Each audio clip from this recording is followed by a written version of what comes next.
ദൈവത്തിൻ്റെ നാമം വാഴ്ത്തപ്പെടുമാറാകട്ടെ.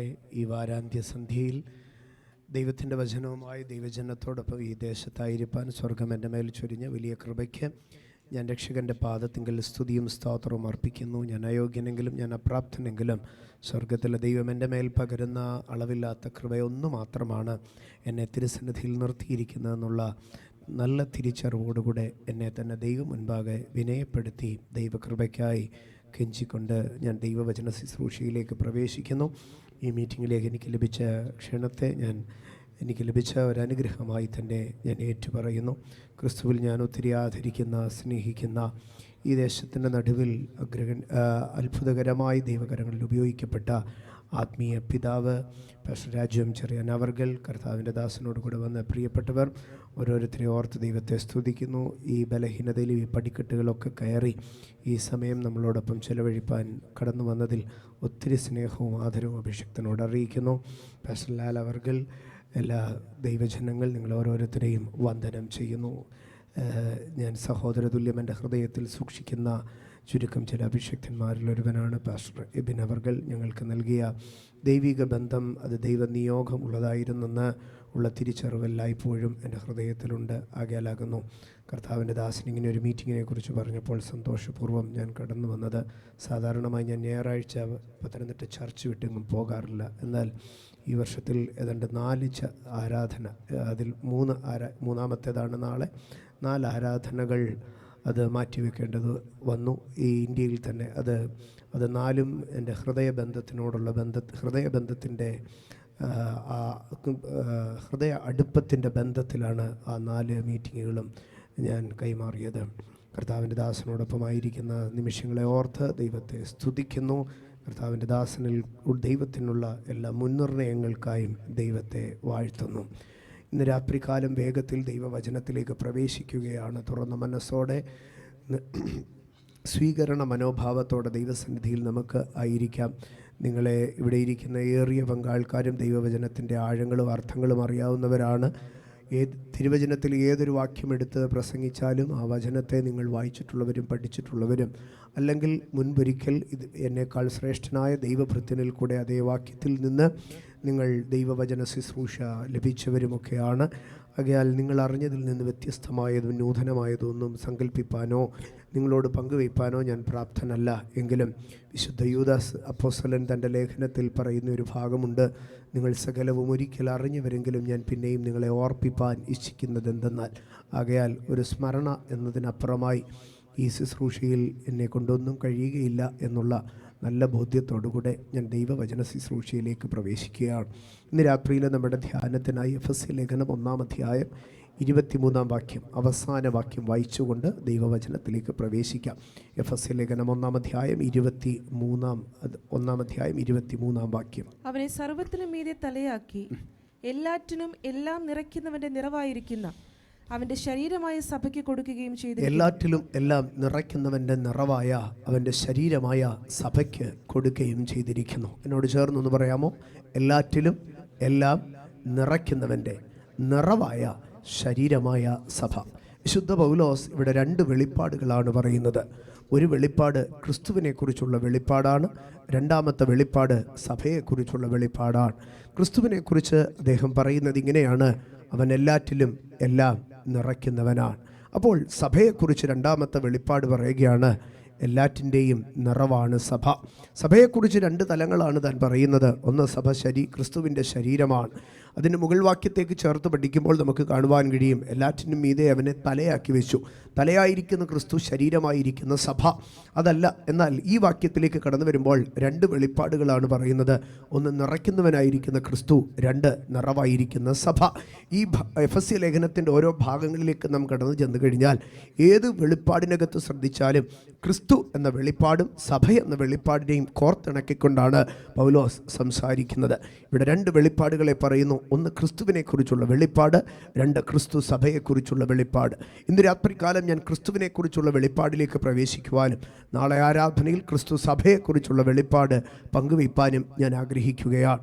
ഒന്നാമതായി ക്രിസ്തുവിനെക്കുറിച്ച് ഇങ്ങനെയാണ് അവിടെ പറയുന്നത്: അവൻ എല്ലാറ്റിലും എല്ലാം നിറയ്ക്കുന്നവനാണ്. ഇന്ന് രാത്രി അധരം തുറന്ന് ശബ്ദമുയർത്തി എന്ന് പറഞ്ഞ് അവൻ എല്ലാറ്റിലും എല്ലാം നിറയ്ക്കുന്നവനാണ്. കൃപയുള്ള ദൈവജനം മാത്രം വായി തുറന്ന് പറഞ്ഞാട്ട്, ദൈവം എൻ്റെ യേശു അവൻ എല്ലാറ്റിലും എല്ലാം നിറയ്ക്കുന്നവനാണ്. കൃപയുള്ള ദൈവമക്കൾ മാത്രം വലങ്കരങ്ങളെ ഉയർത്തിപ്പിടിച്ച് പറഞ്ഞാട്ട്, എൻ്റെ യേശു. കൃപ ലഭിച്ചവർ മാത്രം, ദൈവത്തിൻ്റെ കൃപ നിങ്ങൾക്ക് ലഭിച്ചിട്ടുണ്ടെങ്കിൽ, കരുണ ലഭിച്ചിട്ടുണ്ടെങ്കിൽ, നിങ്ങൾ വീണ്ടെടുക്കപ്പെട്ടവനാണെങ്കിൽ മാത്രം കരങ്ങൾ ഉയർത്തി. ഇല്ല, നിങ്ങൾ സ്വർഗത്തിന് വേണ്ടി നരകത്തിൽ നിന്ന് രക്ഷിക്കപ്പെട്ടവനാണെന്നുള്ള തികഞ്ഞ അവബോധമുള്ളവർ മാത്രം വലങ്കരങ്ങൾ ഉയർത്തി വിളിച്ചു പറഞ്ഞാട്ട്, എൻ്റെ യേശു അവൻ എല്ലാറ്റിലും എല്ലാം നിറയ്ക്കുന്നവനാണ്. എൻ്റെ യേശു അവൻ എല്ലാറ്റിലും എല്ലാം നിറയ്ക്കുന്നവനാണ്. അവൻ എല്ലാറ്റിലും എല്ലാം നിറയ്ക്കുന്നവനാണ്. ഇന്ന് രാത്രികാലം ജീവിതത്തിൻ്റെ കുറവുകളിലേക്ക് നോക്കി അധരം തുറന്ന് വിളിച്ചു പറഞ്ഞാട്ട്, എനിക്കൊരു യേശുവുണ്ട്, എൻ്റെ കുറവുകളിൽ നിറയ്ക്കുവാൻ കഴിയുന്നവനായിരിക്കുന്ന യേശു. ഇന്ന് രാത്രി നിൻ്റെ ശൂന്യതകളിലേക്ക് കൺകൾ ഉയർത്തി ധൈര്യത്തോടെ വിളിച്ചു പറഞ്ഞാട്ട്, എനിക്കൊരു യേശുവുണ്ട്, അവൻ എല്ലാറ്റിലും എല്ലാം നിറയ്ക്കുന്നവനായിരിക്കുന്നു. ഇന്ന് രാത്രി മനുഷ്യൻ നിന്നെ ശൂന്യമാക്കിയ മേഖലകളാകട്ടെ, പിശാച് നിന്നെ ശൂന്യമാക്കിയ മേഖലകളാകട്ടെ, തലമുറയായി പരമ്പരാഗതമായി ശൂന്യ ശിഷ്ടങ്ങളായിരിക്കട്ടെ, ഇന്ന് രാത്രി അതിലേക്ക് നോക്കി അധികാരത്തോടെ, അഭിഷേകത്തോടെ, ധൈര്യത്തോടെ വിളിച്ചു പറ, ഈ ശൂന്യതകൾ മാറോ, ഇതിനകത്തൊരു നിറവുണ്ടാകും. കാരണം ഞാൻ ആരാധിക്കുന്ന യേശു അവൻ എല്ലാറ്റിലും എല്ലാം നിറയ്ക്കുന്നവനാണ്. പിതാക്കന്മാർ പ്രാർത്ഥനയിൽ പ്രാർത്ഥിച്ച വാചകങ്ങളെ തിരുവെഴുത്തിൽ ഇങ്ങനെ എഴുതിയിട്ടിട്ടുണ്ട്: നിത്യശൂന്യങ്ങളിലേക്ക് നീ കാലടി വെക്കണമേ എന്ന്. ശൂന്യതകളിലേക്ക് കർത്താവിനെ വിളിച്ചു വരുത്തുകയാണ്. നിത്യമായി ശൂന്യമായി ഇരിക്കുമെന്ന് വിളിച്ചു പറയപ്പെട്ട, ഇതൊരിക്കലും നിറവുണ്ടാകത്തില്ലെന്ന് മനുഷ്യൻ പറഞ്ഞു തള്ളിയ നിത്യശൂന്യങ്ങളിൽ നിന്നുകൊണ്ട് ഭക്തന്മാർ പ്രാർത്ഥിക്കുകയാണ്. കർത്താവേ, നിത്യശൂന്യങ്ങളിലേക്ക് നിന്റെ കാലടികൾ വെക്കണമേ. അവർക്കൊരു ഉറപ്പുണ്ട്, ശൂന്യതകളിൽ അവൻ കാലടി വെച്ചാൽ, ശൂന്യതകളിൽ അവൻ എഴുന്നള്ളി വന്നാൽ അവിടെ ഒരു നിറവ് സംഭവിക്കുക. ഇന്ന് രാത്രി ആദരം തുറന്ന് ആവർത്തിച്ച് പറഞ്ഞുകൊണ്ടിരുന്നാട്ട്, അവൻ എല്ലാറ്റിലും എല്ലാം നിറയ്ക്കുന്നവനാണ്. അവൻ എല്ലാറ്റിലും എല്ലാം നിറയ്ക്കുന്നവനാണ്. ഹൃദയത്തിൻ്റെ ആഴത്തിൽ നിന്ന് ഉറപ്പോടെ പറഞ്ഞാട്ട്, അത് നിന്റെ കുടുംബത്തിലെ വിഷയമാകട്ടെ, അത് നിന്റെ സാമ്പത്തിക വിഷയമാകട്ടെ, അത് നിന്റെ ആത്മീയ വിഷയമാകട്ടെ, കൊച്ചു കുഞ്ഞുങ്ങൾ അവരൊരുപക്ഷെ അവരുടെ മാർക്ക് ലിസ്റ്റിലെ കുറവായിരിക്കട്ടെ, അതിനകത്ത് നോക്കി പറഞ്ഞാട്ട്, ഇതിനകത്ത് എല്ലാറ്റിലും എല്ലാം നിറയ്ക്കുവാൻ കഴിയുന്ന ഒരുത്തനുണ്ട്, അവൻ ഞാൻ ആരാധിക്കുന്ന ക്രിസ്തുവാൻ. എഫെസ്യ ലേഖനത്തിൽ പൗലോസ് ഇത് പറയുവാൻ, പൗലോസ് എഫെസ്യ ലേഖനത്തിൽ ഇപ്രകാരം സമൃദ്ധിയുടെ സമ്പന്നനായിരിക്കുന്ന ഒരു ക്രിസ്തുവിനെ പ്രദർശിപ്പിക്കുവാൻ അതിനകത്തൊരു രഹസ്യമുണ്ട്. കാരണം അക്കാലത്തെ എഫെസോസ് പട്ടണത്തിൻ്റെ ചരിത്രം നാം പഠിച്ചു കഴിഞ്ഞാൽ, അക്കാലത്തിലെ ലോകത്തിലെ മഹാത്ഭുതങ്ങൾ, 7 വണ്ടേഴ്സ് ഓഫ് ദ വേൾഡിൽ ഒന്ന് നിലനിന്നിരുന്നത് ഈ എഫെസോസ് പട്ടണത്തിലായിരുന്നു. ആ എഫെസോസ് പട്ടണത്തിൻ്റെ മഹത്വം എന്ന് പറയുന്നത്, എഫെസോസ് പട്ടണത്തിലേക്ക് ധാരാളം തീർത്ഥാടകരും വിനോദസഞ്ചാരികളും ലോകത്തിൻ്റെ നാനാഭാഗങ്ങളിൽ നിന്ന് കടന്നു വരുമായിരുന്നു. കാരണം അവിടെ ഒരു ക്ഷേത്രമുണ്ടായിരുന്നു, ഡയാനയുടെ ക്ഷേത്രം, അല്ലെങ്കിൽ അർത്തമീസിൻ്റെ ക്ഷേത്രമെന്ന്. ഏതാണ്ട് 420 അടി നീളമുള്ളത്, 200 അടി വീതിയുള്ളത്, 60 അടി പൊക്കമുള്ളതുമായ ഒരു ലോകാത്ഭുതങ്ങളിൽ ഒന്നായി വിളിക്കപ്പെട്ടിരുന്നതായ ഒരു മഹാക്ഷേത്ര. ആ ക്ഷേത്രത്തിനകത്ത് ഏതാണ്ട് 120 സ്തംഭങ്ങളുണ്ടായിരുന്നു. അവയിലേറെയും മാർബിൾ കോളങ്ങളായിരുന്നു. ആ 120 സ്തോത്ര. ഈ 120 പണിയുവാൻ തക്കവണ്ണം രാജാക്കന്മാർ അവർ ഓഫർ ചെയ്തിരുന്ന, രാജാക്കന്മാർ നേർച്ചയിട്ടായിരുന്നു ആ സ്തൂപങ്ങളെ പണിതിരുന്നത്. ഓരോ 120 രാജ്യങ്ങളുടെ നിഴലായിട്ട് അതിനകത്തെ ഏതാണ്ട് 30ലധികം തൂണുകൾ സ്വർണം പൊതിഞ്ഞതായിരുന്നു. 80 അടി ഉയരമുള്ള അത്ഭുതകരമായിരിക്കുന്ന ഈ ക്ഷേത്രം, സാധാരണ ക്ഷേത്രങ്ങളിലെയൊക്കെ വിഗ്രഹങ്ങൾ ബിംബങ്ങളാണ് രൂപങ്ങളായി കൊടുത്തുവിടുന്നത്. നമ്മുടെ നാട്ടിൽ തന്നെ ഏതെങ്കിലുമൊക്കെ ദേവനുണ്ടെങ്കിൽ ആ ദേവന്റെ വിഗ്രഹമാണ് കൊടുത്തുവിടുന്നത്. ഗണപതിയുടെ വിഗ്രഹം, അയ്യപ്പന്റെ വിഗ്രഹം, ഇതൊക്കെയാണ്. എന്നാൽ ഡയാനയുടെ ക്ഷേത്രാങ്കണത്തിൽ എഫെസോസിൽ വിൽക്കപ്പെട്ടിരുന്നത് ഡയാനയുടെ ബിംബം മാത്രമായിരുന്നില്ല. അതിലുപരിയായി ഡയാനയുടെ ക്ഷേത്രത്തിന്റെ, അർത്തമീസിന്റെ ക്ഷേത്രം തന്നെ അതിന്റെ ചെറിയ റെപ്ലിക്ക ഉണ്ടാക്കിയായിരുന്നു വിറ്റിരുന്നത്. അപ്പോസ്തല പ്രവൃത്തി 19-ാം അധ്യായത്തിലേക്ക് കടന്നു വരുമ്പോൾ തട്ടാന്റെ കച്ചവടത്തെക്കുറിച്ച് അവിടെ എഴുതിയിട്ടുണ്ട്. അവിടെ എഴുതിയിരിക്കുന്നത് ക്ഷേത്ര രൂപങ്ങളെ വിൽക്കുന്നവരായിരുന്നു. അപ്പോൾ ഈ എഫെസോസിലെ അർത്തമേസിന്റെ കൊച്ചു കൊച്ചു ക്ഷേത്ര രൂപങ്ങളെ ഉണ്ടാക്കി വിൽക്കുകയായിരുന്നു. അത്രമാത്രം ബൃഹത്തായിരുന്നു. താജ്മഹാളിന്റെ ഒക്കെ ചെറിയ ശില്പങ്ങളെ ഉണ്ടാക്കി വിൽക്കുന്നത് പോലെ ഡയാനയുടെ ചെറിയ ക്ഷേത്ര രൂപങ്ങൾ ഉണ്ടാക്കി വിൽക്കുമായിരുന്നു. ഇനിയും ഈ ഡയാനയുടെ ചരിത്രം നാം പഠിച്ചു കഴിഞ്ഞാൽ, ഈ അർത്തമീസിൻ്റെ ചരിത്രം നാം പഠിച്ചു കഴിഞ്ഞാൽ, അർത്തമീസ് ദേവി അല്ലെങ്കിൽ ഡയാന ദേവി എന്ന് പറയുന്ന ആ ക്ഷേത്രത്തിലെ വിഗ്രഹപ്രതിഷ്ഠയിലേക്ക് നാം ശ്രദ്ധിച്ചു കഴിഞ്ഞാൽ, ആ ക്ഷേത്രത്തിൻ്റെ നടുക്കായിട്ടൊരു വലിയ വിഗ്രഹം പ്രതിഷ്ഠിച്ചിട്ടുണ്ടായിരുന്നു. എന്നാൽ അതായിരുന്നില്ല അവിടുത്തെ യഥാർത്ഥ വിഗ്രഹം അല്ലെങ്കിൽ അവിടുത്തെ യഥാർത്ഥ പൂജാ സാമഗ്രി എന്ന് പറയുന്നത്. അവിടുത്തെ പൂജാബിംബം എന്ന് പറയുന്നത് ആകാശത്തു നിന്ന് ഭൂമിയിൽ വീണതായിരുന്ന ഒരു ഉൽക്കക്കഷണം, ഒരു ആസ്ട്രോയിഡ്. ഒരിക്കൽ ആകാശത്ത് നിന്നൊരു ആസ്ട്രോയിഡ് എഫെസോസ് പട്ടണത്തിൽ വീണു. എഫെസോസ് പട്ടണത്തിൽ നിന്ന് കരിഞ്ഞുണങ്ങിയ ഒരു ഉൽക്കക്കഷണം ഭൂമിയിൽ എഫെസോസ് പട്ടണത്തിൽ ആകാശത്ത് നിന്നൊരു കരിഞ്ഞുണങ്ങിയ ഉൽക്കക്കഷണം, ഒരു ആസ്ട്രോയിഡ് ഭൂമിയിൽ വീണ് കഴിഞ്ഞപ്പോൾ അവിടെയുള്ളവർ ചിന്തിച്ചു ഇതൊരു ദൈവമാണെന്ന് ചിന്തിച്ചു. എന്നിട്ട് അവരാ ദൈവത്തെ എടുത്ത് ആരാധിക്കുവാൻ തുടങ്ങി. അപ്പോസ്തലപ്രവൃത്തി 19 ചരിത്രത്തിലും ഇത് കാണുവാൻ കഴിയുക. ദ്യോവിൽ നിന്ന് വീണ ബിംബം, അത് ദ്യോവിൽ നിന്ന് വീണ ബിംബത്തിൻ്റെ പാലകരാണ് എഫെസോസ് പട്ടണം എന്ന് പറയുന്നത്. അകൽ ആകാശത്ത് നിന്ന് വീണിരുന്നതായ ഒരു ഉൽക്കക്കഷണം. ഈ ഉൽക്കക്കഷണത്തിന് ഒരു രൂപവുമില്ല, ഭാവവുമില്ല. അവിടവിടങ്ങളായി കൂർത്തിരിക്കുന്ന ഒരു ഷേപ്പ്ലെസ് ആയിട്ടുള്ള ഒരു കല്ല്. പക്ഷേ ആ കാലഘട്ടത്തിലെ മനുഷ്യരുടെ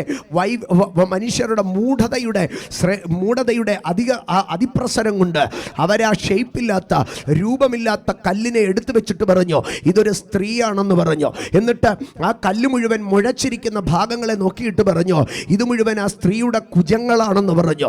എന്നിട്ട് അവർ പറഞ്ഞു ഈ സ്ത്രീബിംബത്തിന് ഇത്രയധികം കുജങ്ങളുള്ളത് കൊണ്ട് this is the deity of prosperity and abundance എന്ന്, അകൽ സമൃദ്ധിയുടെയും സമ്പന്നതയുടെയും ദൈവമാണെന്ന് പറഞ്ഞ് അവർ ഈ കല്ലിനെ അവിടെ വെച്ച് ആരാധിക്കുവാൻ തുടങ്ങി. അതിനുശേഷം അവർ ഡയാനയുടെ ബിംബങ്ങളെ ഉണ്ടാക്കി കൊടുത്തു. ഡയാനയുടെ ബിംബത്തിന് വില കൂടുക, കുജങ്ങളുടെ എണ്ണം കൂടുന്നതനുസരിച്ച് ഡയാന ആ ബിംബത്തിൻ്റെ വിലയും കൂട്ടിക്കൊണ്ട് അതിനെ രാജ്യങ്ങളിലേക്ക് കയറ്റുമതി നടത്തുമായിരുന്നു. മാത്രമല്ല ഏലസുകൾ, തകിടുകളൊക്കെ എഫെസോസിൽ നിന്ന് വിൽക്കപ്പെടുകയായിരുന്നു. ഇതിൻ്റെ എല്ലാം ഉദ്ദേശം ഇതായിരുന്നു, സാമ്പത്തിക വർധനമുണ്ടാവുക എന്ന്. ഇനി എഫെസോസ് പട്ടണത്തിലേക്ക് നാം എഫെസോസിൻ്റെ ആ ക്ഷേത്രത്തിൻ്റെ അങ്കണങ്ങളിലേക്കൊക്കെ നാം ശ്രദ്ധിച്ചു കഴിഞ്ഞാൽ വളരെ നിഗൂഢമായിരുന്ന, വളരെ അബദ്ധജടിലമായിരുന്ന സംഗതികളായിരുന്നു അതിനകത്ത് നടന്നുകൊണ്ടിരുന്നത്. ഈ ക്ഷേത്രാങ്കണത്തിൽ ഒരു പോലീസിനും അധികാരമുണ്ടായിരുന്നില്ല. ഈ ക്ഷേത്രാങ്കണത്തിൽ ഒരു പോലീസിനും ഇല്ലാതിരുന്നത് കൊണ്ട് സമീപ രാജ്യങ്ങളിൽ എന്ത് കൊലപാതകം ചെയ്താൽ, ഏത് ദോഷപ്രവർത്തികൾ ചെയ്താൽ പോലീസ് പിടിക്കാതിരിക്കേണ്ടതിന് അവരെന്ത് ചെയ്യുമായിരുന്നു അറിയാമോ? ഈ എഫെസോസിലെ ഡയാനയുടെ ക്ഷേത്രാങ്കണത്തിൽ വന്ന് താമസിക്കുക. അപ്പോൾ തന്നെ 1000 നേർച്ചയായിട്ടുള്ള ദേവദാസികൾ ഈ ക്ഷേത്രാങ്കണത്തിലുണ്ടായിരുന്നു. ഈ ദേവദാസികളും ഈ പുറത്തുനിന്ന് വന്ന കുറ്റവാളികളും ചേർന്ന് ഈ എഫെസോസിന്റെ ക്ഷേത്രാങ്കണത്തിൽ പെറ്റുവരുവാൻ തുടങ്ങി. അതുകൊണ്ടാണ് ഈ എഫെസിയ ലേഖനത്തിൽ പൗലോസ് പറയുന്നുണ്ട്, അനുസരണക്കേടിന്റെ മക്കളിൽ ഇപ്പോൾ വ്യാപരിക്കുന്ന. ആരാണ് ഈ അനുസരണക്കേടിന്റെ മക്കളെന്നറിയാമോ? എഫെസോസിലെ ക്ഷേത്രാങ്കണത്തിൽ വെച്ച് അവിടുത്തെ ദേവദാസിമാരായ അഭിസാരികമാരോ അന്യരാജ്യത്ത് വന്ന കുറ്റവാളികളും ചേർന്ന് ഉണ്ടാക്കിയെടുത്ത അനുസരണം കെട്ട ഒരു തലമുറ. അതായിരുന്നു എഫെസോസിലെ തലമുറകൾ, ജനതകൾ. സ്തോത്രം. എന്നാൽ ഞാൻ ചുരുക്കി പറയട്ടെ, ഏതാണ്ട് 700 വർഷത്തെ ചരിത്രം ഈ ഡയാനയുടെ ക്ഷേത്രത്തിനുണ്ട്. BC 500കളിലാണ് ഈ ഉൽക്കക്കഷണം വീണവർ ക്ഷേത്രം പണിത് ആരംഭിച്ചത്. എന്നാൽ AD 262 ജർമ്മനിയിൽ നിന്ന് റോമൻ സാമ്രാജ്യത്തെ തകർക്കുവാൻ തക്കവണ്ണം കടന്നു ചെന്ന ഗോത്തിക് ഗോത്രവിഭാഗക്കാർ ഈ ടെമ്പിളിനെ നിലംപരിചാക്കി കളഞ്ഞു. എഫെസോസ് തകർന്ന് തരിപ്പണമായി. ഇന്ന് എഫെസോസ് ഒരു കുഗ്രാമം പോലെ അവിടെ അടിഞ്ഞു കിടക്കുന്ന കാഴ്ചയും നമുക്ക് കാണുവാൻ കഴിയുക. അപ്പോൾ ലോകത്തിന്റെ വിവിധ രാജ്യങ്ങളിൽ നിന്ന് മനുഷ്യൻ എഫെസോസ് പട്ടണത്തിലേക്ക് കടന്നു വരികയാണ്. എന്തിനു വേണ്ടിയെന്നറിയാമോ? അവന്റെ ദാരിദ്ര്യം മാറുവാൻ, അവന്റെ ക്ഷാമം മാറുവാൻ, അവന്റെ കടബാധ്യത മാറുവാൻ, അവന്റെ ജീവിതത്തിൽ ഒരു സമ്പന്നതയും സമൃദ്ധിയും ഉണ്ടാകുവാൻ തക്കവണ്ണ ബഹുഭുജ ദേവതയെ, അർത്തമീസിനെ, ഡയാനെ ആരാധിക്കുവാൻ തക്കവണ്ണ അവളുടെ വിഗ്രഹം ഒന്ന് കൊണ്ടുപോകുവാൻ, അവളുടെ ക്ഷേത്രാങ്കണത്തിൽ നിന്ന് ഏലസ് കെട്ടിക്കൊണ്ടുപോകുവാൻ, അവിടെ വന്നൊരു ഒക്കൾട്ട് പ്രാക്ടീസ്, അവിടെ വന്നൊരു മന്ത്രവാദമോ ആഭിചാരമോ ചെയ്ത് ജീവിതത്തിൻ്റെ ക്ഷാമം അകറ്റുവാൻ തക്കവണ്ണ മനുഷ്യൻ പ്രയാസപ്പെട്ടുകൊണ്ടിരിക്കുന്ന ആ കാലഘട്ടം അവിടെ പറയുകയാണ്. സ്തോത്രം. ഇതാ സ്വർഗത്തിൽ നിന്ന്, ആകാശത്ത് നിന്ന് വീണിരിക്കുന്നതായിരിക്കുന്ന ഒരു ബിംബ, ആ ആകാശത്ത് നിന്ന് വീണിരിക്കുന്ന ബിംബമാണ് സകലത്തിൻ്റെയും അനുഗ്രഹമെന്ന് പറയുമ്പോൾ, സ്തോത്ര, പൗലോസ് അതിനെ തിരിച്ചു പറയുകയാണ്. എഫെസ്യ ലേഖനം 1-ാം അധ്യായം 20-ാം വാക്യത്തിലേക്ക് വരുമ്പോൾ പറയുകയാണ്, മരിച്ചവരുടെ ഇടയിൽ നിന്ന് ഉയർപ്പിച്ച് സ്വർഗത്തിലേക്ക് കയറിപ്പോയി വാഴ്ചകൾക്കും അധികാരങ്ങൾക്കും മീതെ ദൈവത്തിന്റെ വലത്ത് ഭാഗത്തിരിക്കുന്ന യേശു ക്രിസ്തു മുഖാന്തരമാണ് സകലത്തിലും നിറവ് സംഭവിക്കുന്നതെന്ന് കണ്ടോ. എഫെസോസിലെ മനുഷ്യർ പറയുന്നത്, എഫെസ്യൻ നാട്ടുകാർ പറയുന്നത്, ആകാശത്ത് നിന്ന് വീണ ബിംബമാണ് നമ്മൾക്ക് സമൃദ്ധി ഉണ്ടാക്കി തരുന്നതെന്ന്. പൗലോസ് അതിനെ കോൺട്രഡിക്ടറി ആയി, അതിനെ കോൺഫ്രണ്ട് ചെയ്ത് പ്രസംഗിക്കുകയാണ്. ആകാശത്ത് നിന്ന് വീണ കല്ലല്ല സമൃദ്ധി ഉണ്ടാക്കി തരുന്നത്. കല്ലറയിൽ നിന്ന് കല്ലുരുട്ടി മാറ്റി 3-ാം നാൾ ഉയർത്തെഴുന്നേറ്റ് 40-ാം ദിനം ഒലിവുമലയുടെ നെറുകയിൽ നിന്ന് സ്വർഗാരോഹണം ചെയ്യപ്പെട്ട സ്വർഗാരോപിതനായി ഇരിക്കുന്ന ഇരുകരങ്ങളും ഉയർത്തി ശിഷ്യന്മാരുടെ മുൻപാകെ മേഘങ്ങളിൽ മറിഞ്ഞ് പിതാവിന്റെ വലഭാഗത്തേക്ക് വാഴ്ചകൾക്കും അധികാരങ്ങൾക്കും മീതെ കയറിപ്പോയിരിക്കുന്ന ക്രിസ്തുവാണ് നിറവിന്റെ നായകനെന്ന് ഇന്ന് രാത്രി മദ്രാസ് പട്ടണത്തിന് നടുവിലിരുന്ന് വിളിച്ചു പറഞ്ഞാട്ടെ.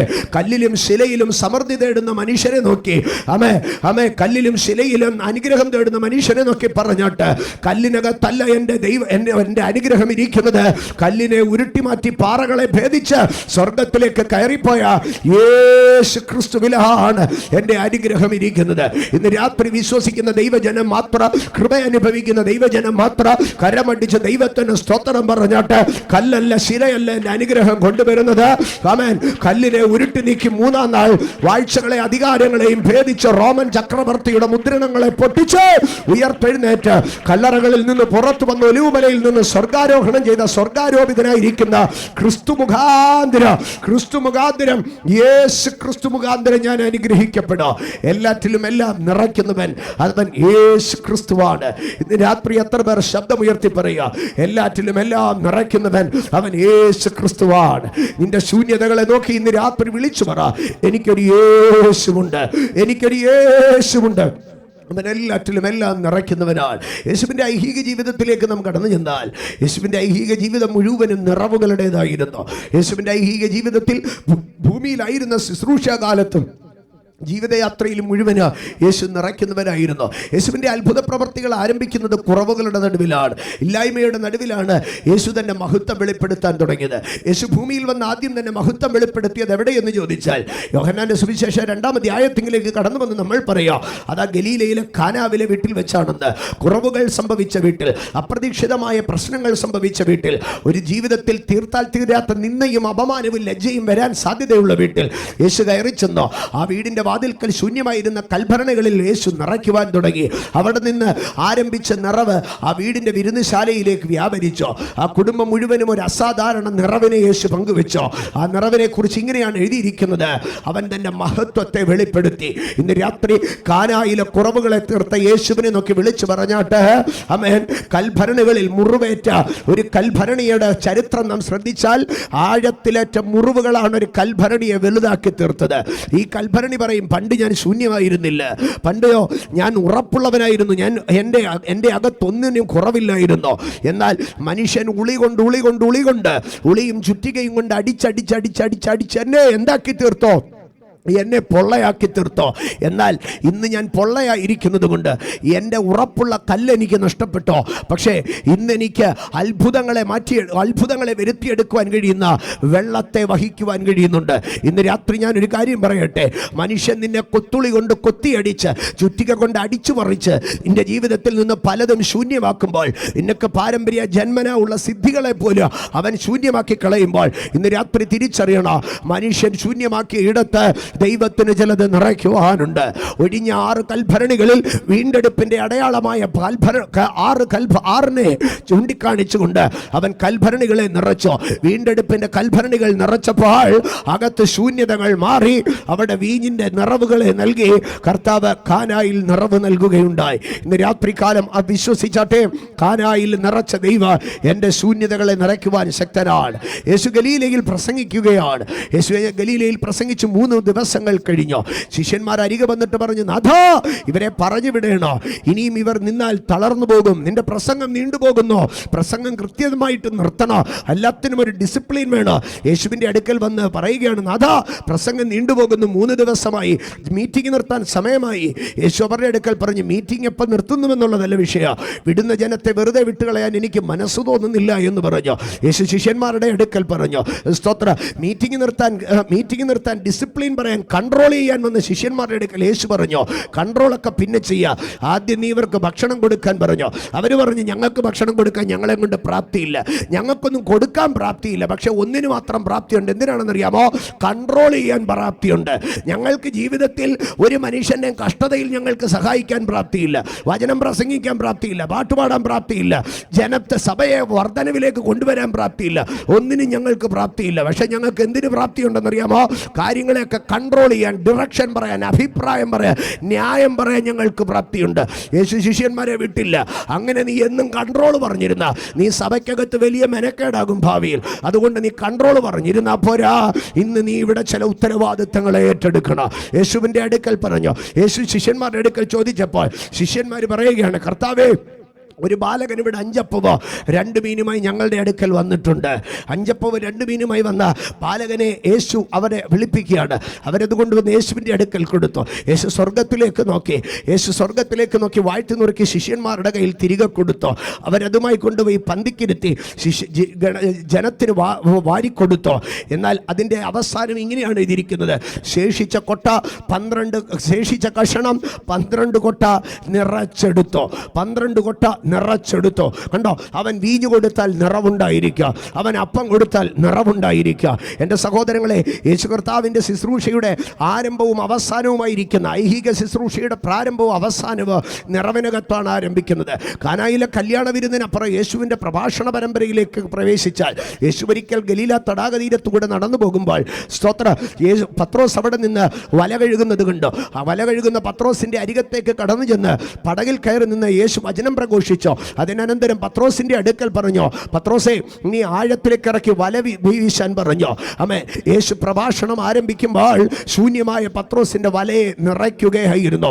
രാത്രി മുഴുവൻ അധ്വാനിച്ചിട്ട് ഒന്നും കിട്ടാതിരുന്ന പത്രോസിൻ്റെ വലയെ നിറച്ചു. നിറഞ്ഞ വലയുമായി പത്രോസ് വരുമ്പോൾ അടുത്തു നിൽക്കുന്ന പടകുകാരൻ്റെ വലയും കൂടെ നിറയ്ക്കുവാൻ തക്കവണ്ണം കൊടുത്തു ദൈവം അവിടെ നിറയ്ക്കുകയാണ്. ഇത് ശുശ്രൂഷയുടെ ആരംഭം. 3.5 വർഷങ്ങൾക്കനന്തരം തിബര്യാസിൻ്റെ കടൽ തീരത്തിൽ ഭയം കൊണ്ടും വിശപ്പ് കൊണ്ടും വീണ്ടും പഴയ പടകെടുത്ത് വലയുമായി മീൻ പിടിക്കുവാൻ കടന്നുപോയി. 3.5 വർഷങ്ങൾക്ക് മുമ്പ് അനുഭവിച്ച അതേ ശൂന്യത വീണ്ടും അനുഭവിക്കുമ്പോൾ യേശു തിബര്യാസിൻ്റെ കടൽ തീരത്ത് ചെന്ന് കുഞ്ഞുങ്ങളെ കൂട്ടുവാൻ വല്ലതുമുണ്ടോ എന്ന് ചോദിച്ചപ്പോൾ 3.5 വർഷം മുമ്പ് പറഞ്ഞ അതേ മറുപടി പത്രോസ് പറയുകയാണ്, നാഥാ, മുഴുവൻ ഞങ്ങൾ അധ്വാനിച്ചു, എന്നാൽ ഞങ്ങൾക്കൊന്നും കിട്ടിയില്ല. എന്നാൽ യേശു വീണ്ടും അവരെ പറഞ്ഞു വിടുമ്പോൾ കഴിഞ്ഞ പ്രാവശ്യത്തെ കൂട്ട എണ്ണമില്ലാത്ത കുറെ ചെറിയ മീനുകളല്ല, എണ്ണിയെടുക്കാവുന്ന 153 വലിയ മീനുകളെ പിടിച്ചുകൊണ്ട് പത്രോസ് കയറി വരുമ്പോൾ യേശു വിളിച്ചു പറയുകയാണ്, എൻ്റെ ശുശ്രൂഷ ഇവിടെ ആരംഭത്തിങ്കിൽ മാത്രമല്ല, എൻ്റെ മരണത്തിനപ്പുറം ഉയർത്തെഴുന്നേൽക്കപ്പെട്ട എന്നിൽ അതിനേക്കാൾ ഇരട്ടി ശക്തി വ്യാപരിക്കുന്നുണ്ട്. അന്ന് ഞാൻ നിന്റെ വല നിറച്ചെങ്കിൽ ഇന്നും നിന്റെ വല നിറയ്ക്കുവാൻ ശക്തനാണ്. കണ്ടോ, യേശു അപ്പത്തെ നിറയ്ക്കുകയാണ്, യേശു വീഞ്ഞിനെ നിറയ്ക്കുകയാണ്, യേശു മീനിനെ നിറയ്ക്കുകയാണ്. മീൻ വലയിൽ നിറയുക എന്ന് പറഞ്ഞാൽ ഒരു മനുഷ്യൻ്റെ ഉപജീവനോപാധിയെ കാണിക്കുകയാണ്. ഞാൻ അടുത്ത ഭാഗത്തിലേക്ക് വരികയാണ്. യേശു കർത്താവ് ജനിച്ചത് ബേത്ലഹേമിലാണ്, വളർന്നത് മിസ്രൈമിലാണ്. എന്നാൽ തൻ്റെ കൗമാരകാലമായപ്പോഴത്തേക്ക് അദ്ദേഹം നസറേത്തിലേക്ക് മടങ്ങി വന്നു. എന്നാൽ നസറേത്ത് ഗതിപിടിക്കാത്ത പട്ടണമെന്നാണ് ചരിത്രം പറഞ്ഞത്. യേശുവിൻ്റെ കുടുംബത്തിലും ഏറെക്കുറെ അങ്ങനെയൊക്കെ തന്നെ സംഭവിച്ചു. യേശുവിൻ്റെ പ്രായമെത്തുന്നതിന് മുമ്പേ 2 കൊച്ചു അനിയന്മാരെ ഇട്ടിട്ട് ആ മറിയയുടെ നല്ല പ്രായത്തിൽ യോസെഫ് മരണമടഞ്ഞുപോയി. യേശുവിൻ്റെ ചരിത്രത്തിൽ എവിടെയെങ്കിലും നിങ്ങൾ യോസെഫിനെ കണ്ടിട്ടുണ്ടോ? യേശുവിൻ്റെ ചരിത്രത്തിൽ എവിടെയും യോസെഫിനെ കണ്ടിട്ടില്ല. അതുമാത്രമല്ല, അവിടെ പറയുകയാണ് അവൻ്റെ അമ്മയും സഹോദരന്മാരും അവനോടുകൂടെ ഉണ്ടല്ലോ. അപ്പനെന്നൊരു പേരെവിടെയുണ്ടോ? ഇല്ല. 3 കൊച്ചു കുഞ്ഞുങ്ങളെ, അല്ലെങ്കിൽ 2 കൊച്ചു കുഞ്ഞുങ്ങളെ ഇട്ടിട്ട് യോസെഫ് മരണം വഴിയായി കടന്നുപോയി. മറിയം വൈദവ്യത്തിലേക്ക് പോയി. എന്നാൽ യേശു അവരെ കൈവിട്ടില്ല.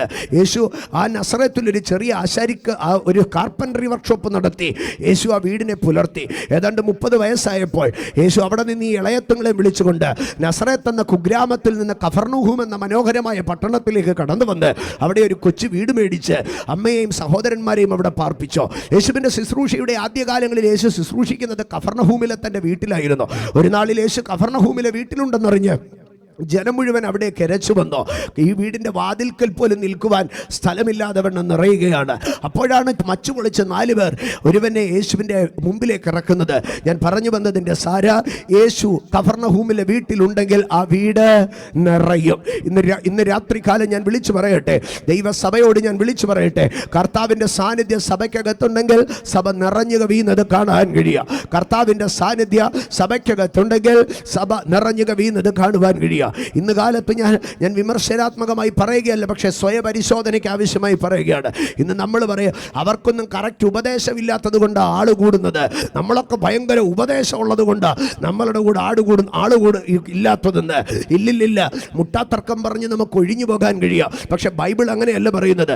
യേശുവുള്ള കഫർനഹൂമിൽ ആളുകൂടി, യേശുവുള്ള മലയുടെ മുകളിൽ ആളുകൂടി, യേശുവുള്ളിടത്ത് ആളുകൂടി. എന്നാൽ അടുത്ത ഭാഗത്തിൽ യേശു വ്യക്തമായി പറയുകയാണ്, ശവമുള്ള ഇടത്ത് കഴുക്കൾ കൂടുക തന്നെ ചെയ്യുക. ശവമുള്ളിടത്ത് കഴുക്കൾ കൂടെ ചെയ്യുക. ക്രിസ്തുവിനോടുകൂടെ മരിച്ച, ക്രിസ്തുവിൻ്റെ മരണത്തെ വഹിച്ച, ക്രിസ്തുവിൻ്റെ മരണത്തിൻ്റെ പങ്കാളിത്തം വഹിച്ച, ക്രിസ്തുവിനോട് ചേർന്ന് നിൽക്കുന്ന, തങ്ങളുടെ ഇന്ദ്രിയങ്ങളെ മരിപ്പിച്ച്, അവയവങ്ങളെ മരിപ്പിച്ച്, ബുദ്ധിയെ മരിപ്പിച്ച്, ചിന്തയെ മരിപ്പിച്ച്, ക്രിസ്തുവിനോടുകൂടെ മരിച്ച ശവമുള്ള ഇടത്ത് ക്രിസ്തു ഉണ്ട്. ക്രിസ്തു ഉള്ള ഇടത്ത് കഴുക്കൾ കൂടുക തന്നെ ചെയ്യുക. ഇന്ന് രാത്രികാല ഞാൻ വിളിച്ചു പറയട്ടെ, ദൈവ സാന്നിധ്യത്തിൻ്റെ ഒരു അടയാളം എന്നുള്ളത് സ്തോത്ര ജനം അവിടേക്ക് വന്നുകൂടുമെന്നുള്ളതാണ്. ദൈവ സാന്നിധ്യത്തിൻ്റെ അടയാളം അവിടെ നിറവുണ്ടാകുക. അപ്പൊ കഫർനഹൂമിൽ വീട് നിറയുകയാണ്. എൻ്റെ സഹോദരങ്ങളെ, ഉൽപ്പത്തി പുസ്തകത്തിൽ ദൈവം മനുഷ്യരോട് വിളിച്ചു പറഞ്ഞു, നീ ഭൂമിയിൽ എന്ത് ചെയ്യണം? നിറയണം. മത്സ്യങ്ങളോട് പറഞ്ഞു, എന്താണ്? സമുദ്രത്തിൽ നിറയണം.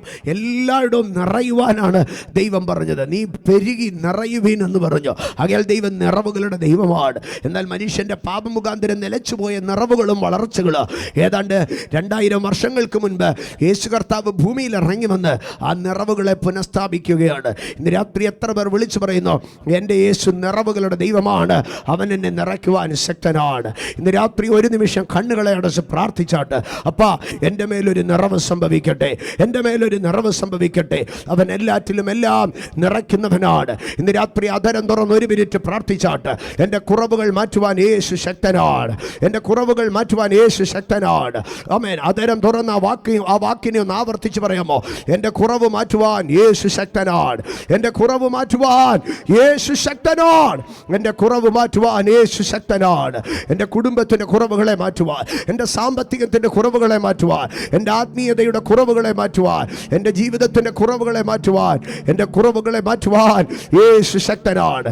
ഇന്ന് രാത്രി ഈ മീറ്റിംഗ് കഴിയുമ്പോൾ എല്ലാറ്റിലും എല്ലാം നിറയ്ക്കുന്നവനായിരിക്കുന്ന ക്രിസ്തുവിൻ്റെ കര എന്നെ ഒന്ന് തൊടുന്നത്, എൻ്റെ ജീവിതത്തെ ഒന്ന് നിറയ്ക്കുന്നത് ഈ രാത്രി ഞാൻ അനുഭവിച്ചിട്ടേ പോവുകയുള്ളൂ. ഇന്ന് രാത്രി ആ വലങ്കരങ്ങളെ സ്വർഗത്തിലേക്കൊന്ന് ഉയർത്താമോ? 1 മിനിറ്റ് ഒന്ന് പ്രാർത്ഥിക്കാമോ? അപ്പാ, എന്നെ ഒന്ന് നിറയ്ക്കണേ അപ്പാ, എന്നെ ഒന്ന് നിറയ്ക്കണേ അപ്പാ, എൻ്റെ ശൂന്യതകൾ മാറട്ടെ അപ്പാ, എന്നെ ഒന്ന് നിറയ്ക്കണേ അപ്പാ. നീ എല്ലാറ്റിലും എല്ലാം നിറയ്ക്കുന്നവൻ്റെ നിറവാണല്ലോ, നീ എല്ലാറ്റിലും എല്ലാം നിറയ്ക്കുന്നവനാണല്ലോ. ഞാൻ ആ നിറവായി മാറപ്പെടട്ടെ, ഞാൻ ആ നിറവായി മാറപ്പെടട്ടെ, ഞാൻ ആ നിറവായി മാറട്ടെ, ഞാൻ ആ നിറവായി മാറട്ടെ. ഇന്ന് രാത്രി ഞാൻ എൻ്റെ സഹോദരങ്ങളുടെ അടുക്കൽ പറയട്ടെ, യേശു കർത്താവിൻ്റെ മഹത്വത്തിൽ, യേശു കർത്താവിൻ്റെ പരിശുദ്ധാത്മാവിൻ്റെ ശക്തിയിൽ ശൂന്യമായി പോയത് ഒന്ന് മാത്രമേ ഉള്ളൂ. എന്താണ് ശൂന്യമായി പോയത്? കല്ലറകൾ ശൂന്യമായി പോയി. ലാസറിൻ്റെ കല്ലറ ശൂന്യമായി, കാരണം യേശുവിൻ്റെ സാന്നിധ്യം. അരിമത്തിയിലെ യോസഫിൻ്റെ കല്ലറ ശൂന്യമായി, കാരണം ക്രിസ്തുവിൽ വ്യാപരിച്ച ദൈവശക്തി. ആമേൻ. ഇന്ന് രാത്രി ശൂന്യത, യേശുവിൻ്റെ സാന്നിധ്യത്തിൽ ശൂന്യത വ്യാപരിക്കുന്നത് മരണത്തിന് മാത്രമായിരിക്കും. അതുകൊണ്ടാണ് പറയുന്നത്, സുവിശേഷത്താൽ അവൻ മരണത്തെ നീക്കുകയും ജീവനും അക്ഷയതയും വരുത്തുകയും ചെയ്യുക. ഇന്ന് രാത്രി മരണം ശൂന്യമായി പോകട്ടെ, ജീവൻ നിറവായി വ്യാപരിക്കട്ടെ. ഞാൻ വേഗത്തിൽ ദൈവവചനത്തിലേക്ക് പ്രവേശിക്കുകയാണ്. അവൻ നിറയ്ക്കുന്നവനാണ്. ഇന്ന് രാത്രി അധരം തുറന്ന് പറഞ്ഞേ, എൻ്റെ യേശു നിറയ്ക്കുന്നവനാണ്. ഞാൻ ഈ വചന ശുശ്രൂഷ അവസാനിപ്പിക്കുന്നതാണ് വരിക. ഇതിനകത്ത് പറയുന്ന ഓരോ വെളിപ്പാടുകൾക്കകത്ത് അതിനകത്ത് നിങ്ങളെ സ്പർശിക്കുന്ന ഏത് ഭാഗമുണ്ടോ അതിനകത്ത് ഉറച്ച വിശ്വാസത്തോടെ പറഞ്ഞുകൊണ്ടിരുന്നാട്ട്, എൻ്റെ ദൈവം എന്നെ നിറയ്ക്കുന്നവനാണ്. ഞാൻ പഴയ നിയമത്തിലെ ചില ഭാഗങ്ങളിൽ കൂടെ സഞ്ചരിച്ച് അതിൻ്റെ പൂർണ്ണതയിലേക്ക് കടന്നു വരുവാൻ ആഗ്രഹിക്കുകയാണ്. ഉൽപ്പത്തി പുസ്തകം 21-ാം അധ്യായം അബ്രഹാമിൻ്റെ കുടുംബത്തിലെ ഒരു സംഭവമാണ് പറയുന്നത്. അബ്രഹാമിൻ്റെ കുടുംബത്തിൽ ഭാര്യയായിരിക്കുന്ന സാറായി തൻ്റെ ജീവിതത്തിൻ്റെ പ്രതികൂലവും പ്രതിസന്ധിയും തിരിച്ചറിഞ്ഞിട്ട് അവളുടെ വീട്ടിലുണ്ടായിരുന്ന വിശ്വസ്തയായിരുന്ന അവളോട് ചേർന്ന് നിന്ന മിസ്രൈമ്യ ദാസിയായ ഹാഗാറിനെ അബ്രഹാമിന് കൊടുത്ത് അവളിൽ നിന്നൊരു സന്തതിയെ ജനിപ്പിച്ചു. എന്നാൽ അവൾ ഗർഭവതിയായ നിമിഷം തുടങ്ങി സാറായുടെ മനസ്സ് ഹാഗാറിൽ നിന്ന് അകന്നു തുടങ്ങി. സാറായുടെ പീഡനം മുഖാന്തരം ഹാഗാർ ആ വീട്ടിൽ നിന്നിറങ്ങി ഓടി. എന്നാൽ പോയ വഴിയിൽ ദൂതൻ തടഞ്ഞു നിർത്തിയിട്ട് പറഞ്ഞു, നീ പോകരുത്, തിരികെ സാറായുടെ അടുക്കലേക്ക് കടന്നു ചെല്ലുവാൻ. സാറായുടെ അടുക്കലേക്ക് കടന്നു ചെന്ന് അവളവിടെ പ്രസവിച്ചു. അവൾക്ക് കുഞ്ഞ് ജനിച്ചു. ആ കുഞ്ഞ് വളർന്നു വരികയാണ്. കാലങ്ങൾക്ക് ശേഷം ദൈവപ്രത്യക്ഷതയാൽ അബ്രഹാമിനും സാറായിക്കും മകനുണ്ടായി. നാളുകൾ കഴിഞ്ഞുപോയി. ഒരു നാളിൽ കുടുംബത്തിലെ പ്രശ്നം കലുഷിതമായി തീർന്നു. ഇതിപ്പോൾ സാറായും ഹാഗാറും തമ്മിലല്ല പ്രശ്നം, പകരമോ ഇസ്മായേലും ഇസഹാക്കും തമ്മിലായിരുന്നു പ്രശ്നം. ആ പ്രശ്നം അമ്മമാരേറ്റെടുത്തു. കുടുംബം ആകമാനം കുഴഞ്ഞു മറിയുന്ന അവസ്ഥയാണ്. അന്ന് രാത്രി ഉറങ്ങുവാൻ ഓരോരുത്തരായി മുറിയിലേക്ക് കടന്നുപോയി. സ്തോത്ര. അബ്രഹാം ഏറെ വിഷണ്ണനായി തിരുസന്നിധാനത്തെങ്കിലിരുന്നു. രാത്രിയുടെ യാമങ്ങൾ തള്ളി നീക്കുവാൻ പാടുപെടുന്ന അബ്രഹാമിൻ്റെ അടുക്കൽ ദൈവം ഇറങ്ങി വന്ന അബ്രഹാമിൻ്റെ അടുക്കൽ പറഞ്ഞു, അബ്രഹാം, നിന്റെ കുടുംബത്തിൽ ഒരു സമാധാനം വേണമെങ്കിൽ നീ ഒരൊറ്റ കാര്യം ചെയ്യണം. സാറ പറയുന്നതിലൊക്കെയും നീ അവളെ കേൾക്കുക. കാരണം നിനക്കിനി സാറായെ പറഞ്ഞ് തിരുത്താൻ കഴിയത്തില്ല, നിനക്കിനി സാറായെ പറഞ്ഞ് മനസ്സിലാക്കാൻ കഴിയത്തില്ല, സാറ നന്നാവത്തില്ല. അതുകൊണ്ട് നീ ഒരു കാര്യം ചെയ്തേര്, അടിച്ച വഴിക്ക് പോകാത്തതിനെ പോയ വഴിക്ക് അടിച്ചേര്. സാറ പറയുന്നത് നീ കേട്ടുകൊള്ളുക. പിന്നെ ഹാഗാറിൻ്റെ കാര്യമല്ലേ, അത് ഞാൻ നോക്കിക്കൊള്ളാം. നീ ഹാഗാറിനെ പറഞ്ഞു വിട്ടേര്, ഹാഗാറിൻ്റെ കാര്യം ഞാൻ ഏറ്റോളാം. നീ തള്ളിക്കളഞ്ഞത് പറഞ്ഞ് ഹാഗാറിനെ ഞാൻ അനാഥയാക്കത്തില്ല. നീ ഹാഗാറിനെ പറഞ്ഞു വിട്ടേക്കാൻ പറഞ്ഞു. സൂര്യൻ ഉദിക്കുന്നതിന് മുന്നമേ അബ്രഹാം ഒരു അപ്പപാത്രമോ ഒരു തുരുത്തി വെള്ളവും എടുത്ത് ഉറങ്ങിക്കിടന്ന ഹാഗാറിൻ്റെ അടുക്കൽ വന്ന് തട്ടി ഉണർത്തി. ഭയന്നരണ്ട ഹാഗാർ ഇങ്ങനെ കണ്ണുമിഴിച്ച് നോക്കുമ്പോൾ ഒരു തുരുത്തി വെള്ളമോ അപ്പവും എടുത്ത് കയ്യിൽ കൊടുത്തിട്ട് ഹാഗാറിൻ്റെ നോക്കി അബ്രഹാം നിസ്സഹായനായി പറഞ്ഞു, കുഞ്ഞെ, നിന്നെ ഇനി വീട്ടിൽ പോറ്റാൻ എന്നെ കൊണ്ട് കഴിയത്തില്ല, നിന്നെ ഇനി വീട്ടിൽ നിർത്താൻ എന്നെ കൊണ്ട് കഴിയത്തില്ല.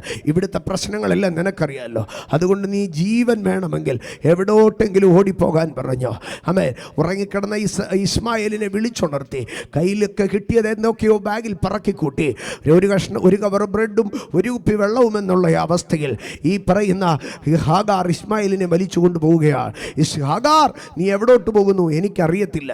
ഹാഗാർ ഇങ്ങനെ നടന്ന് പോവുകയാണ്. ഹാഗാർ ആരംഭത്തിങ്കൽ നടന്നു പോകുമ്പോൾ മിസ്രൈമിലേക്കുള്ള വഴിയിലാണ് പോയിരുന്നത്. ശൂരിനുള്ള മരുഭൂമിയിലേക്ക് തന്നെ യാത്ര ചെയ്യുകയാണ്. പക്ഷേ ഇപ്പോൾ ഹാഗാർ പോകുമ്പോൾ എങ്ങോട്ടാ പോകേണ്ടിയെന്നറിയത്തില്ല. ദിശയറിയാതെ ഗതിയില്ലാതെ അവളിങ്ങനെ കുഞ്ഞിനെ പിടിച്ച് നടന്നു പോവുകയാണ്. കുറേ നേരം കഴിഞ്ഞപ്പോൾ ഉറക്കച്ചവട് വിട്ട ഇസ്മായേൽ ഹാഗാറിൻ്റെ അടുക്കൽ പറഞ്ഞു, അമ്മേ, വിശക്കുന്നുവെന്ന്. അമ്മേ, യാന്ത്രികമായി അവളവളുടെ ബാഗിലിരുന്ന ഭാണ്ഡത്തിലിരുന്ന അപ്പങ്ങളെടുത്ത് സ്തോത്ര ഇസ്മായേലിൻ്റെ കൈ കൊടുത്തു. ഇസ്മായേൽ അപ്പങ്ങൾ ഓരോന്നായി കഴിച്ചു. ഹാഗാർ ഇങ്ങനെ ദൂരത്തെവിടെയോ ദൃഷ്ടി വെച്ചിങ്ങനെ എങ്ങോട്ടെന്നറിയാതെ സഞ്ചരിക്കുകയാണ്. അപ്പം തിന്നു കഴിഞ്ഞപ്പോൾ ഇസ്മായേൽ പിന്നെയും പറഞ്ഞു വെള്ളം വേണമെന്ന്. യാന്ത്രികമായി ഹാഗാർ വെള്ളവും എടുത്തു കൊടുത്തു. അവൻ അത് കഴിഞ്ഞ് കുറേ കഴിഞ്ഞ് പിന്നെയും മുമ്പോട്ട് പോയപ്പോൾ പറഞ്ഞു, അമ്മേ, വിശക്കുന്നുവെന്ന്. അവൾ പിന്നെയും പഴയതുപോലെ ബ്രെഡ് എടുത്തു കൊടുത്തു, പിന്നെയും വെള്ളം എടുത്തു കൊടുത്തു. മുമ്പോട്ട് പോയി. മരുഭൂമിയായപ്പോൾ വെയിലുറയ്ക്കുവാൻ തുടങ്ങിയപ്പോൾ അവൾക്ക് നടക്കുവാൻ കഴിയുക, സങ്കടം സഹിക്കാൻ വയ്യ. അവളൊരിടത്ത് കുത്തിയിരുന്നോ. ആ കുത്തിയിരുന്ന ഇരിപ്പിനകത്ത് ഇസ്മായേലിന് കഥയൊന്നും അറിയത്തില്ലല്ലോ. അവനവിടങ്ങളായി ചുറ്റിക്കളിക്കാൻ തുടങ്ങി. ഓടിക്കളിച്ച് കുറേ കഴിഞ്ഞപ്പോൾ വന്ന് അമ്മയുടെ അടുക്ക പറഞ്ഞു, അമ്മേ, അപ്പം വേണമെന്ന് പറഞ്ഞു. അമ്മ പറഞ്ഞു, മോനെ, ബാഗിനകത്തിരിപ്പുണ്ട്, എടുത്തോളാൻ. അവനതെടുത്തു, കഴിച്ചു, വെള്ളം കുടിച്ചു പോയി. കുറേ കഴിഞ്ഞപ്പോൾ അവൻ പിന്നെയും വന്നിട്ട് പറഞ്ഞു, അമ്മേ, എനിക്ക് ദാഹിക്കുന്നെന്ന് പറഞ്ഞു. അമ്മ പറഞ്ഞു, വെള്ളം എടുത്ത് കുടിച്ചോളാൻ പറഞ്ഞു. അവൻ ആ തുരുത്തി എടുത്ത് അമ്മയുടെ കൊടുത്തിട്ട് പറഞ്ഞു, അമ്മേ, ഇത് വെള്ളം തീർന്നെന്ന് പറഞ്ഞു. ഹാഗാർ ഒരു നിമിഷം നിശബ്ദയായിപ്പോയി. ഹാഗാർ പതുക്കെ അവിടെ നിന്ന് എഴുന്നേറ്റ് കണ്ണു തുടച്ച് അവൾ എഴുന്നേറ്റ് അവിടെയും ഇവിടേക്ക് ഒന്ന് നടന്നു നോക്കി, എന്തെങ്കിലും വെള്ളം കിട്ടുമോ എന്ന്. വെള്ളം കിട്ടാതെ വന്നതോടുകൂടി അവൾ പരിഭ്രമിക്കുവാൻ തുടങ്ങി. അവൾ വന്ന് കുഞ്ഞിൻ്റെ അടുക്കൽ പറഞ്ഞു, കുഞ്ഞെ, വെള്ളമില്ലെന്ന് പറഞ്ഞു. അവൻ വിട്ടില്ല. അവൻ ഹാഗാറിൻ്റെ അടുക്കൽ പറഞ്ഞു, അമ്മേ, എനിക്ക് വെള്ളം വേണോ അമ്മ എന്ന് പറഞ്ഞു. അവൾ നിന്ന് അവൾക്ക് എന്ത് മറുപടി പറയണമെന്നറിയത്തില്ല. അവൻ ആദ്യം പറഞ്ഞു, അമ്മേ, വെള്ളം വേണമെന്ന്. പിന്നീട് അവൻ നിർബന്ധമായി പറയാൻ തുടങ്ങി, അമ്മേ, എനിക്ക് ദാഹിക്കുന്ന വെള്ളം തരാൻ പറഞ്ഞു. അവൾക്ക് കൊടുക്കാൻ അവളുടെ കയ്യിൽ വെള്ളമുണ്ടായിരുന്നില്ല. അവസാനം ഇവൻ്റെ കരച്ചിൽ, ഇവൻ്റെ വാശിയും അടങ്ങി അവൻ കരയുവാൻ തുടങ്ങി. കരഞ്ഞ് അവൻ്റെ കണ്ണുകൾ മുകളിലോട്ട് പോകാൻ തുടങ്ങി. നട്ടുച്ച നേരത്ത് ഒരുപക്ഷെ ഒരു ഫിക്സ് പോലെ അവൻ്റെ കണ്ണുകളിങ്ങനെ വെളിയിലെ കുന്തിത്തള്ളുന്നത് കണ്ട് ഹാഗാർ ഭയപ്പെട്ട് കാണുക. ഹാഗാർ ആ കുഞ്ഞിനെ, ഏതാണ്ട് 10 വയസ്സിലധികമുള്ള ഈ കുഞ്ഞിനെ വലിച്ചഴച്ച് സ്തോത്രം അവളൊരു കുറുങ്കാട്ടിൻ്റെ തണലിൽ കൊണ്ടിട്ടിട്ട് പറഞ്ഞു, എൻ്റെ മടിയിൽ കിടന്ന് നുരയും പതയും വന്ന് കണ്ണു തള്ളി ഈ കുഞ്ഞ് ചാകുന്ന നടക്കുന്നത് കാണാൻ എനിക്ക് കെപ്പില്ല കർത്താവേ എന്ന് പറഞ്ഞ് അവളൊരു കല്ലേറുന്നൂരെ ഇപ്പുറത്ത് വന്ന് മാറിയിരുന്ന് കരയുകയാണ്. ആ സമയത്ത് സ്വർഗത്തിലെ ദൈവം ഒരു ദൂതനെ അയച്ച് ഹാഗാറിൻ്റെ അടുക്കൽ വിളിച്ചിട്ട് പറഞ്ഞു, ഹാഗാർ, ബാലൻ്റെ നിലവിളി അവൻ കിടന്ന ഇടത്തുനിന്ന് ഞാൻ കേട്ടിരിക്കുന്നു. ഞാൻ സത്യമായി നിങ്ങളോട് ചോദിക്കട്ടെ, ആ കിടപ്പിൽ കിടന്ന് ഇസ്മായേൽ നിലവിളിച്ചിട്ടുണ്ടോ? ഇല്ല. കാരണം വെള്ളം കുടിക്കാനില്ലാതെ ദാഹിച്ച് ഇസ്മായേൽ ബോധരഹിതനായി കുറുങ്കാട്ടിൻ്റെ തണലിൽ കൊണ്ടുപോയി ഇട്ടു എന്നാണ് എഴുതിയിരിക്കുന്നത്. അപ്പോൾ അവൻ്റെ ഇന്ദ്രിയങ്ങൾ, കണ്ണുകൾ അടഞ്ഞു കിടക്കുകയാണ്, വായി ചലിക്കുന്നില്ല, കാതുകളുണ്ടോ എന്നറിയത്തില്ല. ബോധരഹിതനായി കുറുങ്കാട്ടിൻ്റെ തണലിൽ കിടക്കുന്ന ഇസ്മായേൽ. പക്ഷെ സ്വർഗത്തിലെ ദൈവം പറയുക, ഞാൻ അവൻ്റെ നിലവിളി എന്ത് ചെയ്തിരിക്കുന്നു? കേട്ടിരിക്കുന്നുവെന്ന്. കണ്ടോ, മാനുഷിക ശബ്ദങ്ങൾക്കപ്പുറമായി ദൈവത്തിന് കേൾക്കാൻ കഴിയുന്ന ഒരു സ്പന്ദനം എന്നിലും നിന്നിലും ഉണ്ട്. ആ ഇസ്മായേൽ അവിടെ ഉറക്കം നിലവിളിച്ചില്ല. ബോധരഹിതനായി കുറുങ്കാട്ടിൻ്റെ തണലിൽ കൊണ്ടിട്ട ശവം പോലെ കിടക്കുന്ന ആ മനുഷ്യൻ്റെ ശരീരത്തിനകത്ത് നിന്ന് ഉയർന്ന ഏങ്ങലുകൾ സ്വർഗം കേട്ടോ. അവൻ്റെ ശ്വാസം പോലും പ്രാർത്ഥനയായിരുന്നു. എന്നിട്ട് 21-ാം അധ്യായം അതിൻ്റെ 19-ാം വാക്യത്തിലേക്ക് വരുമ്പോൾ 19-ാം വാക്യത്തിൽ ഇങ്ങനെയാണ് എഴുതിയിരിക്കുന്നത്, ദൈവം അവളുടെ കണ്ണു തുറന്നു, അവളൊരു നീരുറവ് കണ്ടു, ചെന്ന് തുരുത്തിയിൽ വെള്ളം നിറച്ചു, ബാലനെ കുടിപ്പിച്ചു. ആമേൻ. ദൈവം അവളുടെ കണ്ണു തുറന്നു, അവളൊരു നീരുറവ് കണ്ടു. ഇന്ന് രാത്രികാലം ഞാൻ പറയട്ടെ, കാണേണ്ടത് കാണാൻ തക്കവണ്ണം ദൈവം നമ്മുടെ കണ്ണുകളെ തുറക്കട്ടെ. കാണേണ്ടത് കാണുവാൻ തക്കവണ്ണം ദൈവം നമ്മുടെ കണ്ണുകളെ തുറക്കട്ടെ. കാണേണ്ടത് കാണുവാൻ തക്കവണ്ണം ഇന്ന് രാത്രികാലം കർത്താവ് ചിലരുടെ കണ്ണുകളെ തുറക്കുകയാണ്. നിനക്കൊരു നീരുറവുണ്ട്, ആ നീരുറവിനെ നീ കാണ്. നിനക്കൊരു നന്മയുണ്ട്, ആ നന്മയെ നീ കാണ്. നിനക്കൊരു അനുഗ്രഹമുണ്ട്, ആ അനുഗ്രഹത്തെ നീ കാണ്. ഇന്നലകളിൽ നിന്റെ നന്മകളെ കാണുവാൻ കഴിയാതെ എവിടേക്ക് തിരിയണം, എന്ത് ചെയ്യണം, എവിടെ തൊടണം, ആരോട് സംസാരിക്കണം, കാണാൻ കഴിയാതെ ഇരിക്കുന്നിടത്ത് ഇന്ന് രാത്രി പരിശുദ്ധാത്മാവ് നിന്റെ കുടുംബത്തിന് വേണ്ടി നിന്റെ കണ്ണുകളെ തുറക്കുകയാണ്. ഇന്ന് രാത്രി ഞാൻ പറയട്ടെ, ഇസ്രായേൽ മിസ്രൈമിൽ നിന്ന് പുറപ്പെട്ട ഏതാണ്ട് 1 മാസം കഴിയുകയാണ്. മാറയുടെ തീരത്ത് അവർ എത്തുമ്പോൾ, സ്തോത്ര, മാറയുടെ തീരത്ത് 3 ദിവസം വെള്ളം കിട്ടാതെ അലഞ്ഞു തിരിയുകയാണ്. 3 ദിവസം വെള്ളം കിട്ടാതെ അലഞ്ഞു തിരിഞ്ഞ് മാറയുടെ തീരത്ത് വന്ന് വെള്ളം കുടിച്ച് കൈപ്പാണെന്ന് പറഞ്ഞ് എല്ലാവരും നിലവിളിക്കുന്ന സമയത്ത് അവിടെ ഇങ്ങനെയാണ് എഴുതിയിരിക്കുന്നത്, ദൈവം മോശയ്ക്ക് ഒരു വൃക്ഷം കാണിച്ചു കൊടുത്തു. ഇന്ന് രാത്രി ഞാൻ ചോദിക്കട്ടെ, അതൊരു ചെടിയായിരുന്നില്ല, അതൊരു തൈയായിരുന്നില്ല, അതൊരു വൃക്ഷമായിരുന്നു. അപ്പോൾ ഏതാണ്ട് മിനിമം ഒരു 10-15 വർഷമായിട്ട് ആ മരം എന്തോ ഉണ്ട് അവിടെ നിൽപ്പുണ്ട്. പക്ഷേ ആ മരത്തെ ഇതുവരെ ആരും കണ്ടില്ല. എന്നാൽ കൃപയുള്ളവൻ, വീണ്ടെടുക്കപ്പെട്ടവൻ, വിളിക്കപ്പെട്ടവൻ, അഭിഷേകം വഹിക്കുന്ന ദൈവ സാന്നിധ്യം വഹിക്കുന്നവൻ അവിടേക്ക് കടന്നു വന്നപ്പോൾ ആ വൃക്ഷത്തെ ദൈവം അവന് കാണിച്ചു കൊടുത്തു. ഇന്ന് രാത്രി മാറയുടെ തീരത്തൊരു വൃക്ഷമുണ്ട്, അത് ലോകത്തിൽ ആരും കണ്ടിട്ടില്ല. പക്ഷെ ഇന്ന് രാത്രി ഞാൻ നിന്നോട് പറയുന്നു, ദൈവം നിനക്കത് കാണിച്ചു തരും. ഇന്ന് രാത്രി എത്ര പേർ വിശ്വസിക്കുന്നു? ആരും കണ്ടിട്ടില്ലാത്ത ചില നന്മകളെ ദൈവം എനിക്ക് വേണ്ടി കാണിച്ചു തരും. ഈ ചെന്നൈയുടെ പട്ടണത്തിൽ എൻ്റെ ദൈവം എനിക്ക് വേണ്ടി നിയോഗിച്ചിരിക്കുന്ന ദേശത്ത് ഒരു മനുഷ്യനും കണ്ടിട്ടില്ലാത്ത ചില നന്മകൾ എൻ്റെ ദൈവം എന്നെ കാണിച്ചു തരും. എൻ്റെ ദൈവം എന്നെ കാണിച്ചു തരും. ഈ അബാലഗസ്യ പ്രവർത്താനി, ദൈവം നിന്റെ കുറവുകളെ മാറ്റി നിറയ്ക്കുന്നതിന് മുൻപേ നിന്റെ കണ്ണുകളെ തുറക്കുക. ഹാഗാറിന്റെ കണ്ണു തുറന്നു, ദൈവം നിറയ്ക്കുവാൻ ആരംഭിച്ചു. ഇന്ന് രാത്രി നിന്റെ കണ്ണുകളുടെ മേലൊരു അഭിഷേകം വരട്ടെ. ഇന്ന് രാത്രി നിന്റെ വീക്ഷണങ്ങളുടെ മേലൊരു അഭിഷേകം വരട്ടെ. ആരും കാണാത്ത ചിലത് ദൈവം നിന്നെ കാണിക്കട്ടെ. ആരും കണ്ടെത്താത്ത ചിലത് ദൈവം നിന്നെ കാണിക്കട്ടെ. ആരും കണ്ടെത്താത്ത ഒരു കോഴ്സ്, ആരും കണ്ടെത്താത്ത ഒരു ഇൻസ്റ്റിറ്റ്യൂഷൻ, ആരും കണ്ടെത്താത്ത ഒരു വഴി, ഇത്ര നാളും അവിടെ പാഴ്മരം പോലെ നിന്നത് ദൈവം അത് കാണിച്ചു തരട്ടെ. ഇന്ന് രാത്രി എത്ര പേർ വിശ്വസിക്കുന്നു എൻ്റെ ദൈവം എനിക്കത് കാണിച്ചു തരും? ഇനിയും ഒരുപക്ഷെ മാറയുടെ തീരത്ത് ആ മരം നിൽക്കുന്നത് കണ്ടിട്ട് ആർക്കും ഒരു പ്രതീക്ഷ ഉണ്ടായി കാണത്തില്ല. എന്താ കാരണമെന്നറിയാമോ? ഈ വൃക്ഷത്തിൻ്റെ വിത്ത് വീണത് ഗതി കിട്ടാത്ത ഈ മാറയുടെ തീരത്ത്. അത് തൈയായത് എങ്ങനെയാണെന്നറിയാമോ? ഈ കയ്പ് വെള്ളം കുടിച്ച. അത് ഈ മുട്ടറ്റം എത്തുന്ന ഒരു ചെടിയായത് എങ്ങനെയാണെന്നറിയാമോ? ഈ കയ്പ് വെള്ളം കുടിച്ച. അതിത്രത്തോളം മരമായത് എങ്ങനെയാണെന്നറിയാമോ? ഈ കയ്പ് വെള്ളം കുടിച്ച.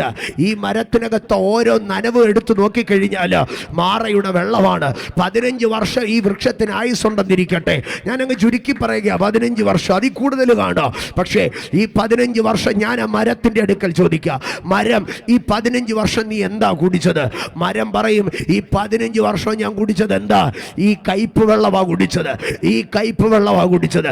പക്ഷേ ആ 15 വർഷം കയ്പ് വെള്ളം കുടിച്ച, 15 വർഷം മധുരം എന്തെന്നറിയാത്ത ഈ മരത്തിന് ഈ മാറയെ മധുരമാക്കാൻ എന്തെങ്കിലും പ്രാപ്തിയുണ്ടോ, എന്തെങ്കിലും ശക്തിയുണ്ടോ? ഒരിക്കലും ഒരു പ്രതീക്ഷയില്ല.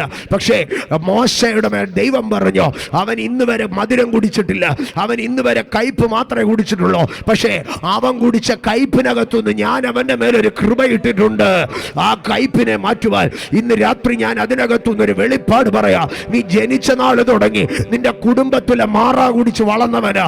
നിന്റെ കുടുംബത്തിലെ ശാപത്തിന്റെ മാറ, നിന്റെ കുടുംബത്തിലെ രോഗത്തിന്റെ മാറ, നിന്റെ കുടുംബത്തിലെ ദാരിദ്ര്യത്തിന്റെ മാറ.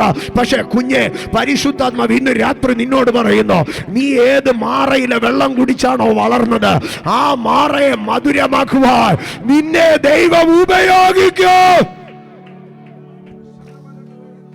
ഇന്ന് രാത്രി വിശ്വസിക്കാമോ നിനക്ക്? ഒരുപക്ഷെ നിന്റെ വീടായിരിക്കുവാ മാറ, ഒരുപക്ഷെ നിന്റെ ചർച്ച ആയിരിക്കുവാ മാറ, ഒരുപക്ഷെ നിന്റെ ഇൻസ്റ്റിറ്റ്യൂഷൻ ആയിരിക്കുവാ മാറ. അഭിഷേകത്തിന് ഞാൻ ജനിച്ച നാൾ തുടങ്ങി ഇന്ന് വരെ ഈ കുടുംബത്തിൽ നിന്ന് കയ്പ് മാത്രമേ കുടിച്ചിട്ടുള്ളൂ. എൻ്റെ പേരൻറ്റിങ്, എനിക്ക് കിട്ടിയ പേരൻറ്റിങ് കയ്പ് മാത്രമായിരുന്നു. It may be true.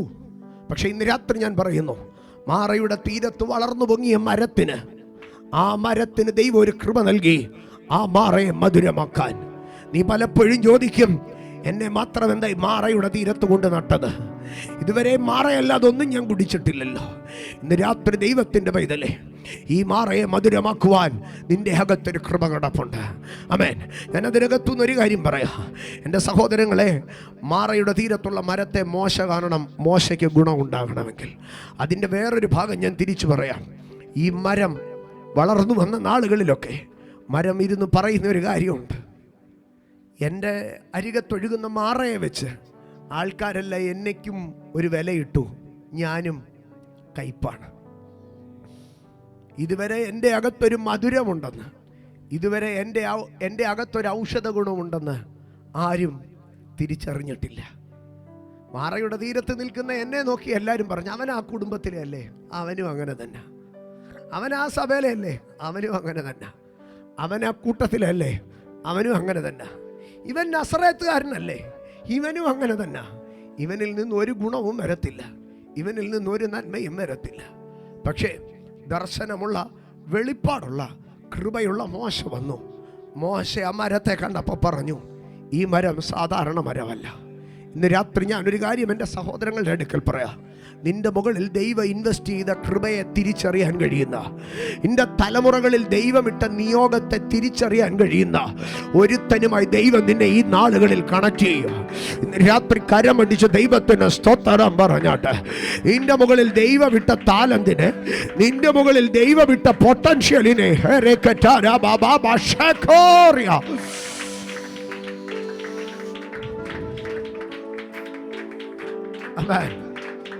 ഞാൻ അതിലേക്ക് കയറാൻ വന്നതല്ല. പക്ഷെ പരിശുദ്ധാത്മാവിനെ അവിടെ ദൂത് തിരിക്കുന്നു. ഇന്ന് രാത്രി ഞാൻ പറയട്ടെ, ശമൂവേലിന്റെ അടുക്കൽ ദൈവം പറയുക, ശമൂവേലേ, ഇശായിയുടെ കുടുംബത്തിൽ ഞാനൊരു രാജാവിനെ കണ്ടിരിക്കുന്നു, ഞാൻ കണ്ടു. ഞാൻ തിരിച്ച് ദൈവത്തിൻ്റെ അടുക്കൽ ചോദിക്കുക, കർത്താവേ, നീ മാത്രമേ അത് കണ്ടുള്ളല്ലോ. അപ്പം കണ്ടോ? അമ്മ കണ്ടോ? സഹോദരങ്ങൾ കണ്ടോ? നാട്ടുകാർ കണ്ടോ? വീട്ടുകാർ കണ്ടോ? ആരും കണ്ടില്ല. പക്ഷേ ദൈവ ശമൂവേലിൻ്റെ അടുക്കൽ പറഞ്ഞു, ശമൂവേൽ, നീ അവിടേക്ക് കടന്നു ചെല്ലണം. നീ അവിടേക്ക് കടന്നു ചെല്ലുമ്പോൾ ഞാൻ കണ്ടെത്തിയവനെ നിനക്ക് കാണിച്ചു തരാം, ഞാൻ കണ്ടെത്തിയവനെ, ഞാൻ കണ്ടവനെ നിനക്ക് കാണിച്ചു തരാം. ശമൂവേൽ ചെന്നിട്ട് ശമൂവേൽ നോക്കിയപ്പോൾ ഉയരവും സൗന്ദര്യമുള്ള ഏലിയാബു, അമ്മീനാദാബ്, ശമ്മയും വന്ന് നിൽക്കുമ്പോൾ ശമൂവേലിനിങ്ങനെ കൈധരിക്കുക, തൈലക്കൊമ്പെടുത്ത് കമിഴ്ത്താൻ.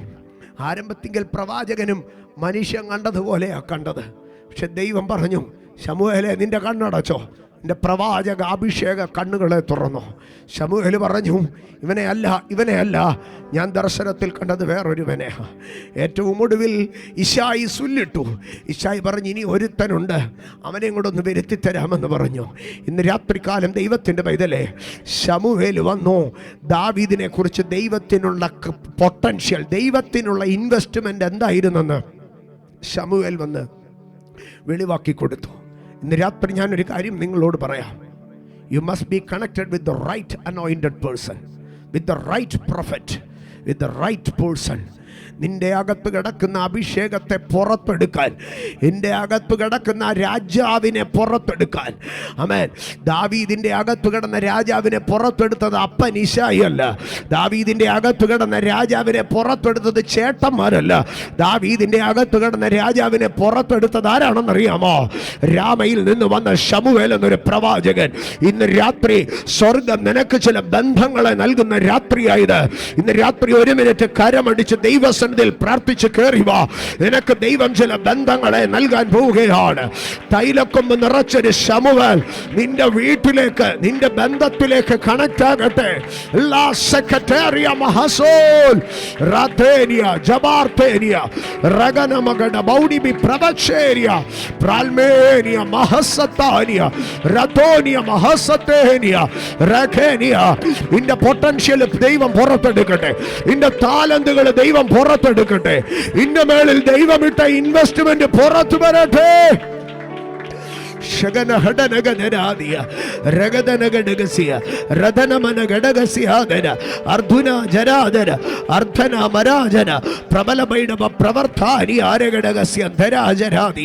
ഇന്ന് രാത്രി നിന്നെ കുറിച്ചുള്ള ഞാൻ ഒന്നാമത് ഇങ്ങനെ പറയുന്നു.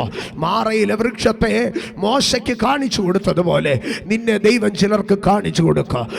അതിന്റെ 2 വ്യാഖ്യാനങ്ങളെ ഞാൻ പറയുകയാണ്. ഒന്ന്, നിന്നെ കുറിച്ചുള്ള ദൈവത്തിന്റെ ഈ പദ്ധതി, നിന്റെ അകത്ത് കിടക്കുന്ന പൊട്ടൻഷ്യൽ, നിന്റെ അകത്ത് ദൈവം ഇൻവെസ്റ്റ് ചെയ്യുന്നതിനെ വെളിപ്പെടുത്തുന്ന ഒരു വ്യക്തിയുമായി നീ കണക്ട് ആകുക. ഹോലി സ്പിരിറ്റ്, ഹോലി സ്പിരിറ്റ്, ഇന്ന് രാത്രി നിന്റെ അകത്ത് ദൈവം ഇട്ട ഇൻവെസ്റ്റ്മെന്റിനെ പുറത്തെടുക്കുന്ന ഒരാളുമായി നീ കണക്ട് ആകുക.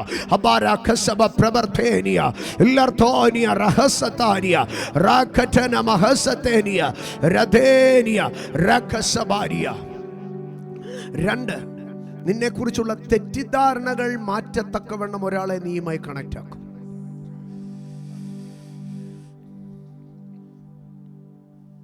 ദമസ്കോസിൽ ഭയങ്കര ഉപവാസവും പ്രാർത്ഥനയാണ്. ദമസ്കോസിൽ ഭയങ്കര പ്രാർത്ഥനയാണ്. കാരണം എന്താണെന്നറിയാമോ? മഹാപുരോഹിതന്മാരുടെ അധികാരപത്രം വാങ്ങി ഒരുത്തം വരുന്നുണ്ട്. അവനെക്കുറിച്ച് നാട്ടിലെല്ലാം ഒരു പേരുണ്ട്.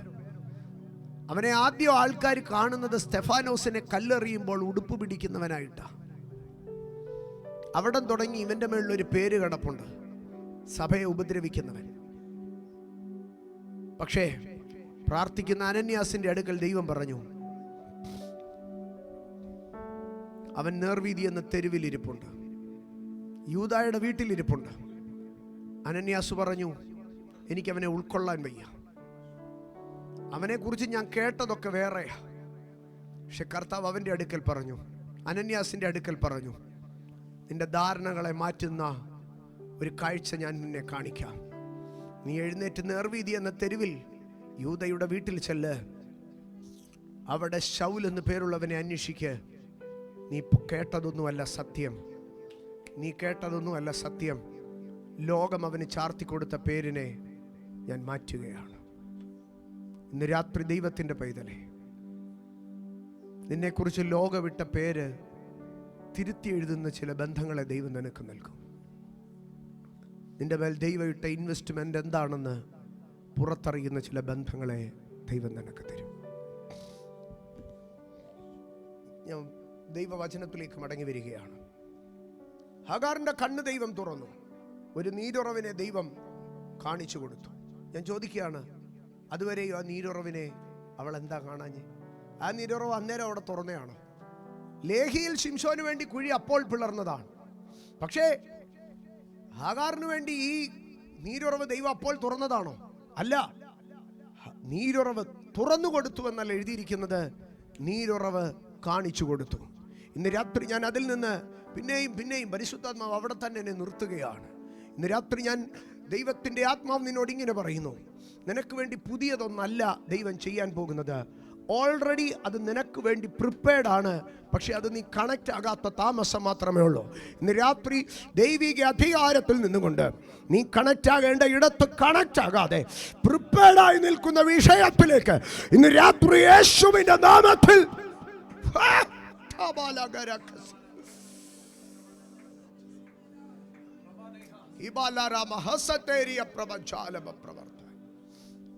കാണിച്ചു കൊടുത്തു. കാണിച്ചു കൊടുത്തു. അടുത്ത ഭാഗം ഇങ്ങനെയാണ് എഴുതിയിരിക്കുന്നത്: ചെന്ന് തുരുത്തിയിൽ വെള്ളം നിറച്ചു, ബാലനെ കുടിപ്പിച്ചു. ഈ തുരുത്തി ആദ്യം ആരാ നിറച്ചത്? ഈ തുരുത്തി ആദ്യം ആരാ നിറച്ചത്? അബ്രഹാം നിറച്ചു. പക്ഷെ അബ്രഹാം ഒരു പ്രാവശ്യമേ അത് നിറച്ചുള്ളൂ. അബ്രഹാം നിറച്ചത് ഹാഗാറിന് പര്യാപ്തമായിരുന്നില്ല. അബ്രഹാം നിറച്ചത് ഇസ്മായേലിന് പര്യാപ്തമായിരുന്നില്ല. അബ്രഹാമിന് ഇനിയും ആ തുരുത്തി നിറയ്ക്കുവാൻ കഴിയുകയില്ല. ഇന്ന് രാത്രി ഞാൻ നിന്നോട് പറയുന്നു, അബ്രഹാം നിറച്ചത് ശൂന്യമായി പോയി. പക്ഷേ ഇനി അബ്രഹാമിന് അതിൽ നിറയ്ക്കുവാൻ കഴിയുകയുമില്ല. എന്നാൽ അവിടെ ദൈവം ഇറങ്ങി ഇടപെടുകയാണ്. ഇന്ന് രാത്രി ദൈവത്തിൻ്റെ പൈതലേ, അബ്രഹാം നിറയ്ക്കാൻ സാധ്യതയില്ല ഇനിയും, പക്ഷേ ദൈവം അതിൽ നിറയ്ക്കും. ഇന്ന് രാത്രി വിശ്വസിക്കുവാൻ കഴിയുന്നുണ്ടോ? അബ്രഹാം നിറയ്ക്കത്തില്ല, പക്ഷെ ദൈവം അതിനെ നിറയ്ക്കും. അബ്രഹാം നിറയ്ക്കത്തില്ല, പക്ഷെ ദൈവം അതിനെ നിറയ്ക്കും. ഇനിയും രണ്ടാമതൊരു കാര്യം ഞാൻ ചോദിക്കുകയാണ്. അബ്രഹാം എത്ര പ്രാവശ്യം നിറച്ചു? ഒരു പ്രാവശ്യം. എന്നാൽ ദൈവം തുറന്ന നീരുറവിൽ നിന്ന് ഹാഗാർ എത്ര പ്രാവശ്യം നിറച്ചു? എത്ര പ്രാവശ്യം നിറച്ചു? ആർക്കെങ്കിലും പറയാൻ കഴിയുമോ? അവൾ എണ്ണമില്ലാതെ നിറച്ചു. ഇന്ന് രാത്രി നീ അറിയണം, മനുഷ്യൻ എണ്ണി നിറയ്ക്കുമ്പോൾ എണ്ണമറ്റ അനുഭവങ്ങളാൽ, പറഞ്ഞു തീരാത്ത ദാനങ്ങളാൽ, ഇന്ന് രാത്രി പറഞ്ഞാട്ടെ, നിന്റെ അനുഗ്രഹങ്ങൾ കൗണ്ട്ലെസ് ആകട്ടെ. മനുഷ്യൻ നിറച്ചാൽ ഇറ്റ്സ് ഓൾവേസ് ബി കൗണ്ടഡ്. മനുഷ്യൻ നിറച്ചാൽ അതെപ്പോഴും നിറവുള്ള, അത് എണ്ണമുള്ളതായിരിക്കുക. ഇന്ന് രാത്രി എൻ്റെ സഹോദരങ്ങളെ, നിങ്ങൾ ആർക്കെങ്കിലും ഒരാൾക്ക് ഒരു 5000 രൂപ കൊടുത്തെന്നിരിക്കട്ടെ. നാളുകൾക്ക് ശേഷം നിങ്ങൾ അയാളെ എവിടെയെങ്കിലും വെച്ച് കണ്ടാൽ നിങ്ങളുടെ മനസ്സ് പറയാം, അന്ന് ഞാൻ 5000 രൂപ കൊടുത്തേ ഉള്ളിക്കന്നെ പോട്ടെ. ഇനി നിങ്ങളൊരാളുടെ കയ്യിൽ നിന്ന് 2000 മേടിച്ചെന്നിരിക്കട്ടെ. നാളുകൾ കഴിഞ്ഞ് നിങ്ങൾ ആ പുള്ളിയെ കാണുമ്പോൾ പറയാം, അന്ന് 2000 രൂപ തന്നതാ എനിക്ക്. പക്ഷേ ഇന്ന് രാത്രി ഞാൻ ചോദിക്കട്ടെ, ദൈവം നിനക്ക് തന്നതിന് വല്ലോ എണ്ണമുണ്ടോ? പോട്ടെ, ദൈവത്തിൽ നിന്ന് നമ്മൾ പ്രാപിച്ചതിന് വല്ലോ എണ്ണമുണ്ടോ? ഒരിക്കലും എണ്ണമില്ല. നമുക്കൊരു 100 രൂപ തന്നവനോട് നമ്മൾ പിറ്റേ ആഴ്ച കാണുമ്പോൾ എന്തൊരു സ്നേഹം കാണിക്കുക. പക്ഷേ ദൈവത്തോടോ? എൻ്റെ സഹോദരങ്ങളെ, ഒരിക്കലും ഒരു അഭിഷക്തൻ എൻ്റെ അടുക്കൽ പറഞ്ഞു, നമ്മൾ സ്വർഗത്തിൽ ചെല്ലുമ്പോൾ, സ്തോത്രം, അദ്ദേഹം ഇങ്ങനെ ഭയങ്കര തമാശയായിട്ട് പറഞ്ഞതാണ്, സ്വർഗത്തിൽ ചെല്ലുമ്പോൾ 2 ലോഡ് തമിഴ്നാട്ടിൽ നിന്നുള്ള കോഴിവണ്ടി അവിടെ കിടക്കുന്നത് കാണും. അപ്പോൾ അതിൻ്റെ അപ്പുറത്ത് ഒരു 4 ലോഡ് കമ്പത്തൂന്ന് കൊണ്ടുവന്ന പോത്തിനെ അവിടെ അഴിച്ചു കെട്ടിയേക്കുന്നത് കാണും. പിന്നെ 4 കണ്ടെയ്നർ അരിച്ചാക്ക് അവിടെ കിടക്കുന്നത് കാണും. 3 കണ്ടെയ്നർ പാൽ അവിടെ ഇരിക്കുന്നത് കാണും. ഞാൻ ചോദിക്കും, കർത്താവേ, ഇതൊക്കെ എന്താണെന്ന്? അപ്പോൾ കർത്താവ് പറയുക, നിനക്ക് വേണ്ടി ഭൂമിയിലേക്ക് ഞാൻ അയച്ചു തന്ന നന്മകളാണെന്ന്. ഞാൻ അന്നാ ചിന്തിച്ചത്, എൻ്റെ സഹോദരങ്ങളെ, നമ്മൾ തിന്നു തീർത്ത കോഴിയെല്ലാം കൂടെ എണ്ണ വിട്ട് വെച്ചിരുന്നെങ്കിലേ എത്ര പൗൾട്രി ഫാം നിറച്ച് നമ്മൾ തിന്നു തീർത്ത് കാണാം. സ്തോത്ര, നമ്മൾ തിന്നു തീർത്ത അരിയെല്ലാം കൂടെ ആലോചിച്ച് കൂട്ടിയിരുന്നെങ്കിലേ എത്ര ചാക്ക് അരി നമ്മൾ തിന്നു തീർത്ത് കാണാം കേട്ടോ. ഈ ഒരു ശരീരത്തിൽ കൂടെ എത്ര 1000 രൂപയുടെ, ഈ ഒരു അന്നനാളത്തിൽ കൂടെ എത്ര ലക്ഷം രൂപയുടെ മുതൽ കയറി ഇറങ്ങി പോയി കാണുക. ഇതിന് വല്ലതും കണക്കുണ്ടോ സഹോദരങ്ങളെ? ഇതിന് വല്ല എണ്ണമുണ്ടോ സഹോദരങ്ങളെ? ഇന്ന് രാത്രി ദൈവത്തിന് നമുക്ക് നന്ദി പറയാം. നമ്മൾ എപ്പോഴും പറയാം, നമ്മുടെ തലയിലെ ഒരു മുടി പോലും ദൈവം എണ്ണിയിരിക്കുന്നു. പക്ഷേ നമുക്ക് നൽകിയ, നമ്മുടെ ജീവിതത്തിൽ നിന്ന് പോകുന്നതെല്ലാം ദൈവം ഈ എണ്ണുന്നുണ്ട്. പക്ഷെ നമുക്ക് തരുന്നത് എന്തിനെങ്കിലും ദൈവത്തിന് കണക്കുണ്ടോ? ഇല്ല. നമ്മുടെ തലയിൽ നിന്ന് മുടി പോകുന്നതിന് എണ്ണമുണ്ട്, പോകുന്നതിനെല്ലാം എണ്ണമുണ്ട്. കണ്ണിൽ നിന്ന് കണ്ണുനീര് വീണാൽ അതിന് എണ്ണമുണ്ട്. നമ്മൾ അധ്വാനിക്കുന്നതെല്ലാം ദൈവം ഓർക്കും. നമ്മുടെ ഭാഗത്തുനിന്ന് പോകുന്നതെല്ലാം ദൈവം ഓർക്കും. പക്ഷെ ദൈവം നമുക്ക് ഇങ്ങോട്ട് ഇൻവെസ്റ്റ് ചെയ്യുന്നത്, ഇങ്ങോട്ട് തരുന്നത്. ഇന്ന് രാത്രി തിരിച്ചറിയണം, അബ്രഹാം ഒരു വട്ടം നിറച്ചു, പക്ഷേ ഹാഗാർ അവിടെ നിന്ന് നിറയ്ക്കാൻ തുടങ്ങി. എന്നുവരെ നിറച്ച് കാണും അവള്? എന്നുവരെ അവൾ അത് നിറച്ച് കാണും? എന്നുവരെ നിറച്ച് കാണും? ഞാൻ പറയാം, തുരുത്തി പൊളിയുന്നിടം വരെ അവൾ അതിൽ നിന്ന് നിറച്ചു. ഇന്ന് രാത്രി ഞാനൊരു കാര്യം പറയാം, തുരുത്തി പൊളിഞ്ഞാലും ദൈവം കാണിച്ചു തന്ന ഉറവ് അടയത്തില്ല.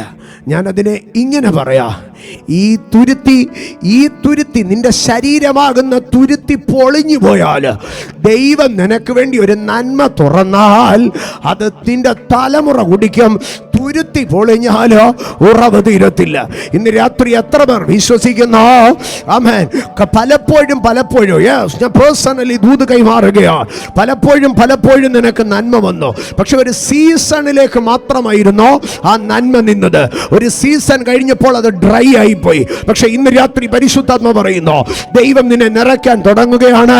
തുരുത്തി പൊളിയും അച്ചായ, പക്ഷേ ഉറവ അടയത്തില്ല. തുരുത്തി പൊളിയും കർത്താവിന്റെ ദാസിയെ, പക്ഷേ ഉറവ അടയത്തില്ല. ഇന്ന് രാത്രി ആമേൻ, നീ പലപ്പോഴും സീസണൽ ബ്ലെസ്സിംഗ് അനുഭവിച്ചിട്ടുണ്ട്. യേശുവിന്റെ രക്തത്തിൽ നിന്റെ അനുഗ്രഹങ്ങൾ പലപ്പോഴും സീസണൽ ആയിരുന്നു. ഇത് 2-3 പേരോട് പേഴ്സണലി ഒരു ഷാർപ്പായി വരുന്ന ദൂതാണ്. പരിശുദ്ധാത്മാവ് ആരോടാണെന്നും എന്ന് പറയുന്നു. എന്നാൽ ഇന്ന് രാത്രി ഞാൻ അത് വ്യക്തമായി നിങ്ങളോട് പറയുകയാണ്. നീ പലപ്പോഴും നന്മ അനുഭവിച്ചോ, അവിടെ കൊണ്ട് നീ രക്ഷപ്പെടുമെന്ന് ചിന്തിച്ചോ, പക്ഷെ അതൊരു സീസണലായിരുന്നു. ഒരു സീസൺ കഴിഞ്ഞപ്പോൾ അത് ഡ്രൈ ആയി പോയി. യോനയുടെ ആവണക്ക് പോലെ, ഏലിയാവിന്റെ കെരീത്ത് പോലെ അങ്ങനെയായിരുന്നു നീ ഇന്നലെ വരെ അനുഭവിച്ച പല നന്മകളോ. പക്ഷെ ഇന്ന് രാത്രി യോനയുടെ ആവണക്കിനപ്പുറം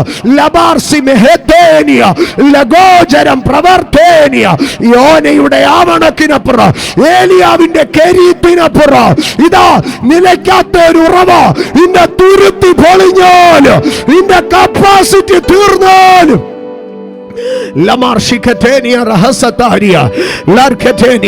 ഇന്ന് രാത്രി ദൈവിക അധികാരത്തിൽ സീസണൽ ബ്ലെസ്സിങ്ങുകളെ ഞാൻ ബ്രേക്ക് ചെയ്തിട്ട് ഒരു എറ്റേണൽ ബ്ലെസ്സിങ്ങിലേക്ക് നിന്നെ കണക്ട് ആക്കുന്നു. ഇന്ന് രാത്രി അത് ബ്രേക്ക് ആവുകയാണ്. കുഞ്ഞെ, നീ ഒരു സീസണൽ ബ്ലെസ്സിങ്ങിന് അടിമപ്പെട്ട് കിടക്കുക. ഒരു സമയത്തേക്ക് നീ അനുഗ്രഹിക്കപ്പെടുക, പക്ഷെ ആ സീസൺ കഴിയുമ്പോൾ പിന്നെ അത് ഡ്രൈ ആവോ.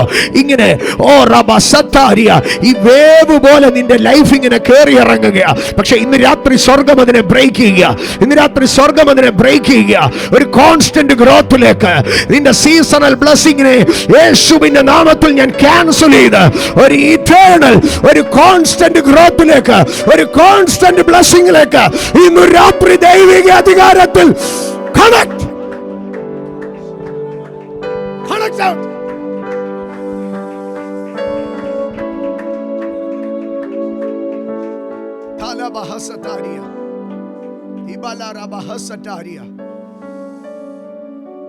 ഈ രാത്രി പരിശുദ്ധാത്മാവ് ഉറപ്പായി നിന്നോട് പറയുന്നു, നിന്റെ സീസണൽ ബ്ലെസ്സിങ്ങിന്റെ കാലം കഴിഞ്ഞു.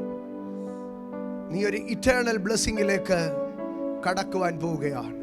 നീ ദൈവത്തിന്റെ നന്മ അനുഭവിച്ചവനാണ്, പക്ഷേ അത് കെരീത്ത് പോലെയായിരുന്നു. അത് യോനയുടെ ആവണക്ക് പോലെയായിരുന്നു. നീ കെരീത്ത് പറ്റും, സരപ്തയിലേക്ക് പോകും. സരപ്തയിൽ നിന്ന് പിന്നെയും വരും. അവസ്ഥകൾ മാറ്റമില്ലാതെ തുടരും. പക്ഷേ ഇന്ന് രാത്രി പരിശുദ്ധാത്മാവ് നിന്നെ ഇവിടെ നിന്ന് തിരിക്കുകയാണ്. ഈ രാത്രി അത് തിരിയുകയാണ്. പരിശുദ്ധാത്മാവ് ചിലരുടെ ശരീരങ്ങളിൽ വ്യക്തമായി ഇടപെടുന്നു. Holy spirit Larkatenia Rakasataria Padam Badam Barajia Pravartonia Lamas Merkania Lahasatania Katana Rampenia Prabashmahataria Prabashmahatania. Oh, somebody is sensing in their bodies. പരിശുദ്ധാത്മാവ് നിന്നോടാണ് ഇടപെടുന്നതെന്ന്. ഒരു മനുഷ്യൻ നിന്റെ തലയിൽ കൈവച്ചിട്ടല്ല, പരിശുദ്ധാത്മാവ് നിന്റെ ശരീരത്തിൽ വ്യാപരിച്ച് നിന്നെ ഉറപ്പിക്കുന്നു. Lorthani Bakata Tamas Nekateni Rakas Lethania. Touch of God. Jesus. തുരുത്തിയിൽ നിറച്ചു. ഹഗാർ തുരുത്തിയിൽ നിറച്ചു. ഞാൻ അതിനകത്തുനിന്ന് ഇങ്ങനെ പറയും, ദൈവം തുരുത്തിയെ നിറയ്ക്കും. പക്ഷെ എൻ്റെ ദൈവത്തിന് തുരുത്തിയെ നിറയ്ക്കാൻ മാത്രമല്ല കെപ്പുള്ളത്. ദൈവം വെള്ളം നിറയ്ക്കുമെന്ന് പറഞ്ഞാൽ ദൈവം തുരുത്തിയെ നിറയ്ക്കും. പക്ഷെ രാജാക്കന്മാരുടെ 2-ാം പുസ്തകം 3-ാം അധ്യായത്തിലേക്ക് കടന്നു വരുമ്പോൾ, രാജാക്കന്മാരുടെ 2-ാം പുസ്തകം 3-ാം അധ്യായം എലീശ പ്രവാചകന്റെ കാലഘട്ടമാണ്. യഹോശാഫാത്തിനെ ആദരിച്ചുകൊണ്ട് മോവാബ്യരുമായുള്ള യുദ്ധക്കളത്തിൻ്റെ നടുവിൽ എലീശ പ്രവാചകൻ വന്ന് ദൂത് പറയുകയാണ്. ആ ദൂത് ഇങ്ങനെയാണ് പറയുന്നത്, നീ വീണക്കാരനെ കൊണ്ടുവന്ന് വീണ വായിക്ക്, അപ്പോൾ ഞാൻ പ്രവചിക്കാം, ദൈവത്തിൻ്റെ ആത്മാവിൻ്റെ സാന്നിധ്യം വരും. ഞാൻ പലപ്പോഴും അത് പറയാറുള്ള ഭാഗമാണ്. നമ്മുടെ ഇടയിലൊക്കെ ചില മൊരടന്മാർ ന്യായം പറയും. മ്യൂസിക് വായിച്ചാലേ ഇപ്പോൾ ഉള്ള പിള്ളേർക്കൊക്കെ അഭിഷേകം വരത്തുള്ളൂ. ഇത് എലീശയ്ക്കുള്ള കുഴപ്പമായിരുന്നു. എലീശ പറയുകയാണ്, ഒരു വീണക്കാരനെ കൊണ്ടുവന്ന് വീണ വായിക്ക്, ആരാധിക്കുമ്പോൾ എന്തോ സംഭവിക്കും, എൻ്റെ മേളിൽ അഭിഷേകം ഇറങ്ങും. അപ്പൊ ആരാധിച്ചപ്പോൾ അഭിഷേകം ഇറങ്ങി. ഞാൻ പറയട്ടെ, ആരാധനയ്ക്കകത്ത്, വീണയ്ക്കകത്ത് ദൈവത്തിൻ്റെ അഭിഷേകം ഇറങ്ങും. ദാവീദ് കിന്നരം വായിച്ചപ്പോൾ അകത്ത് കിടന്ന സാധനം ഇളകി, അകത്ത് കിടന്ന സാധനം അടങ്ങി. അകത്ത് കിടന്ന സാധനത്തെ അടക്കാനും ദാവീദിന്റെ കിന്നരത്തിന് കഴിവുണ്ടായിരുന്നു. അകത്ത് കിടന്ന സാധനത്തെ ഇളക്കാനും ദാവീദിന്റെ കിന്നരത്തിന് കഴിവുണ്ടായിരുന്നു. ഇന്ന് രാത്രി ഞാൻ പറയട്ടെ, ആരാധനയെ പരിഹസിക്കരുത്. ആരാധനയിൽ വെളിപ്പെടുന്ന ദൈവ സാന്നിധ്യത്തെ പരിഹസിക്കരുത്. ആരാധനയിൽ വെളിപ്പെടുന്ന ദൈവകൃപയിലേക്ക് കയറി പിടിക്കുക. ഇപ്പൊ എലീശ പ്രവാചകൻ പറഞ്ഞു, വീണക്കാരനെ കൊണ്ടുപോവാ. വീണക്കാരൻ വായിക്കുമ്പോൾ ഞാൻ ദൈവാലോചന എനിക്ക് വെളിപ്പെടുമെന്ന്. ഏതായാലും അവിടെ മുരടന്മാരില്ലാഞ്ഞതുകൊണ്ട് വീണക്കാരനെ കൊണ്ടുവന്നു. പാട്ടുപാടിയപ്പോൾ എലീശ പ്രവചിക്കാൻ തുടങ്ങി. എന്താണ് ഈ എലീശ പ്രവചിച്ചതെന്നറിയാമോ? എലീശ പ്രവചിച്ചത് ഇതാണ്. അതിൻ്റെ 3-ാം അധ്യായം അതിൻ്റെ 20-ാം വാക്യത്തിലേക്ക്, 20-ാം വാക്യം ഒന്ന് വായിക്കാമോ? പിറ്റേന്നാൾ രാവിലെ പിറ്റേന്നാൾ രാവിലെ ഭോജനയാഗത്തിന്റെ സമയത്ത് വെള്ളം ഏതോം വഴിയായി വരുന്നത് കണ്ടു. അടുത്തത്, ദേശം വെള്ളം കൊണ്ട് നിറഞ്ഞു. ഹാഗാറിന്റെ കാലത്ത് എന്തുവാ വെള്ളം കൊണ്ട് നിറഞ്ഞത്? തുരുത്തി. അപ്പൊ തുരുത്തിയെ മാത്രമല്ല ദൈവത്തിന് വെള്ളം കൊണ്ട് നിറയ്ക്കാൻ കഴിയുന്നത്, പകരമോ ഒരു ദേശത്തെ മുഴുവനും ദൈവത്തിന് വെള്ളം കൊണ്ട് നിറയ്ക്കാൻ കഴിയും. പ്രവാചകൻ പറഞ്ഞു, നിങ്ങൾ ഈ താഴ്വരയിൽ കുഴികളെ വെട്ടുവീൻ. ആ കുഴികളെ വെട്ടുമ്പോൾ കാറ്റും മേഘവും നിങ്ങൾ കാണത്തില്ല, പക്ഷേ നിങ്ങളും നിങ്ങളുടെ മൃഗങ്ങളും കുടിപ്പാൻ തക്കവണ്ണം എന്ത് ചെയ്യും? ഈ താഴ്വര വെള്ളം കൊണ്ട് നിറയും. കാരണം ഞാൻ സേവിച്ചു നിൽക്കുന്ന ദൈവം ഹാഗാറിന്റെ തുരുത്തിയെ മാത്രം നിറയ്ക്കുവാനല്ല, അതിനപ്പുറം ദേശത്തെ വെള്ളം കൊണ്ട് നിറയ്ക്കുവാൻ ശക്തനാണ്. എന്നിട്ട് അടുത്ത ഒരു ഭാഗം പറയുന്നുണ്ട്. എന്താണെന്നറിയാമോ? 20-ാം വാക്യത്തിലേക്ക് വരുമ്പോൾ, ഭോജനയാഗത്തിന്റെ സമയത്ത് വെള്ളം ഏതോം വഴിയായി വന്നു. ഭോജനയാഗത്തിന്റെ സമയത്ത് ഏതുവഴി വെള്ളം വന്നു? ഏതോം വഴി. ഏതോം എന്ന് പറഞ്ഞാൽ ഇസ്രായേലിന്റെ സ്നേഹിതനല്ല, ഇസ്രായേലിന്റെ അപ്പനായിരുന്ന യാക്കോബിന്റെ സഹോദരനായ ഏശാവിന്റെ വംശപാരമ്പര്യമാണ് ആര്? ഏതോം. പക്ഷേ ഏതോമിൽ കൂടെ ഇപ്പോൾ ദൈവം വെള്ളം കൊണ്ടുവന്നു. രക്തബന്ധത്തിൽ അവൻ വേണ്ടപ്പെട്ടവനാണ്, പക്ഷേ അവൻ പ്രവൃത്തി കൊണ്ട് ഇസ്രായേലിന് എപ്പോഴും എന്താണ്? ശത്രുവാണ്. പക്ഷേ ദൈവത്തിന്റെ പ്രവാചകൻ എഴുന്നേറ്റ് പ്രവചിക്കാൻ തുടങ്ങിയപ്പോൾ, ദൈവം അവനെ നിറയ്ക്കാൻ തുടങ്ങിയപ്പോൾ, ഇവന് ശത്രുവായി നിന്ന ഏതോമിന്റെ വഴിയിൽ കൂടെ ദൈവം ഇവന് വേണ്ടി എന്തോ കൊണ്ടുവന്നു? വെള്ളത്തെ കൊണ്ടുവന്നു. ഇന്ന് രാത്രി ദൈവം നിന്നെ നിറയ്ക്കാൻ തീരുമാനിച്ചാൽ, ശത്രുവിന്റെ വഴിയിൽ കൂടെ, ഏദോമിന്റെ വഴിയിൽ കൂടെ അവൻ വെള്ളം കൊണ്ടുവന്നു, ദേശത്തെ നിറച്ചു. സ്തോത്രം. കണ്ടോ, ഏദോം വഴി വെള്ളം വന്നു. ഇന്ന് രാത്രി ഞാൻ ദൈവജനത്തോട് പറയട്ടെ, നമുക്കൊരിക്കലും ഒരു രാഷ്ട്രീയത്തിൽ പോലും നിത്യശത്രു ഇല്ല. ജീവിതത്തിൽ എവിടെയെങ്കിലും എപ്പോഴെങ്കിലും ആരോടെങ്കിലും ഒക്കെ നമുക്ക് അകൽച്ചയോ പിണക്കമോ ഒക്കെ സംഭവിച്ചേക്കാം. മനുഷ്യനല്ലേ, ജഡമല്ലേ, ബലഹീനനല്ലേ. പക്ഷെ ഒരിക്കലും ഒരു ശത്രുവിനെ ആരാക്കരുത്? നിത്യശത്രുവാക്കരുത്. യഹൂദന്റെ പ്രശ്നത്തിൽ എവിടെ നിന്നാ വെള്ളം വന്നത്? ഏദോമിൽ നിന്നാ വെള്ളം വന്നത്. ആമേൻ. കഴിഞ്ഞ ദിവസം ഞങ്ങളുടെ ഫാമിലിയിൽപ്പെട്ട ഒരാൾ രോഗിയായി കിടക്കുകയാണ്. അപ്പോൾ അദ്ദേഹത്തിൻ്റെ ആ ആൻറ്റിയുടെ മകനാണെങ്കിൽ ഹോസ്പിറ്റലിൽ കിടന്ന് ഭയങ്കര ബഹളം. ഹോസ്പിറ്റലുകാരെൻ്റെ അമ്മയെ കൊല്ലുവാണെന്ന്. ഞാനപ്പോൾ അപ്പുറത്ത് ഇതിൻ്റെ അടുത്ത് പറഞ്ഞു, ഹോസ്പിറ്റലുകാർ അമ്മയെ കൊല്ലുവാന്ന് ഇവന് വീട്ടിലിട്ടാൽ പോരായിരുന്നോ?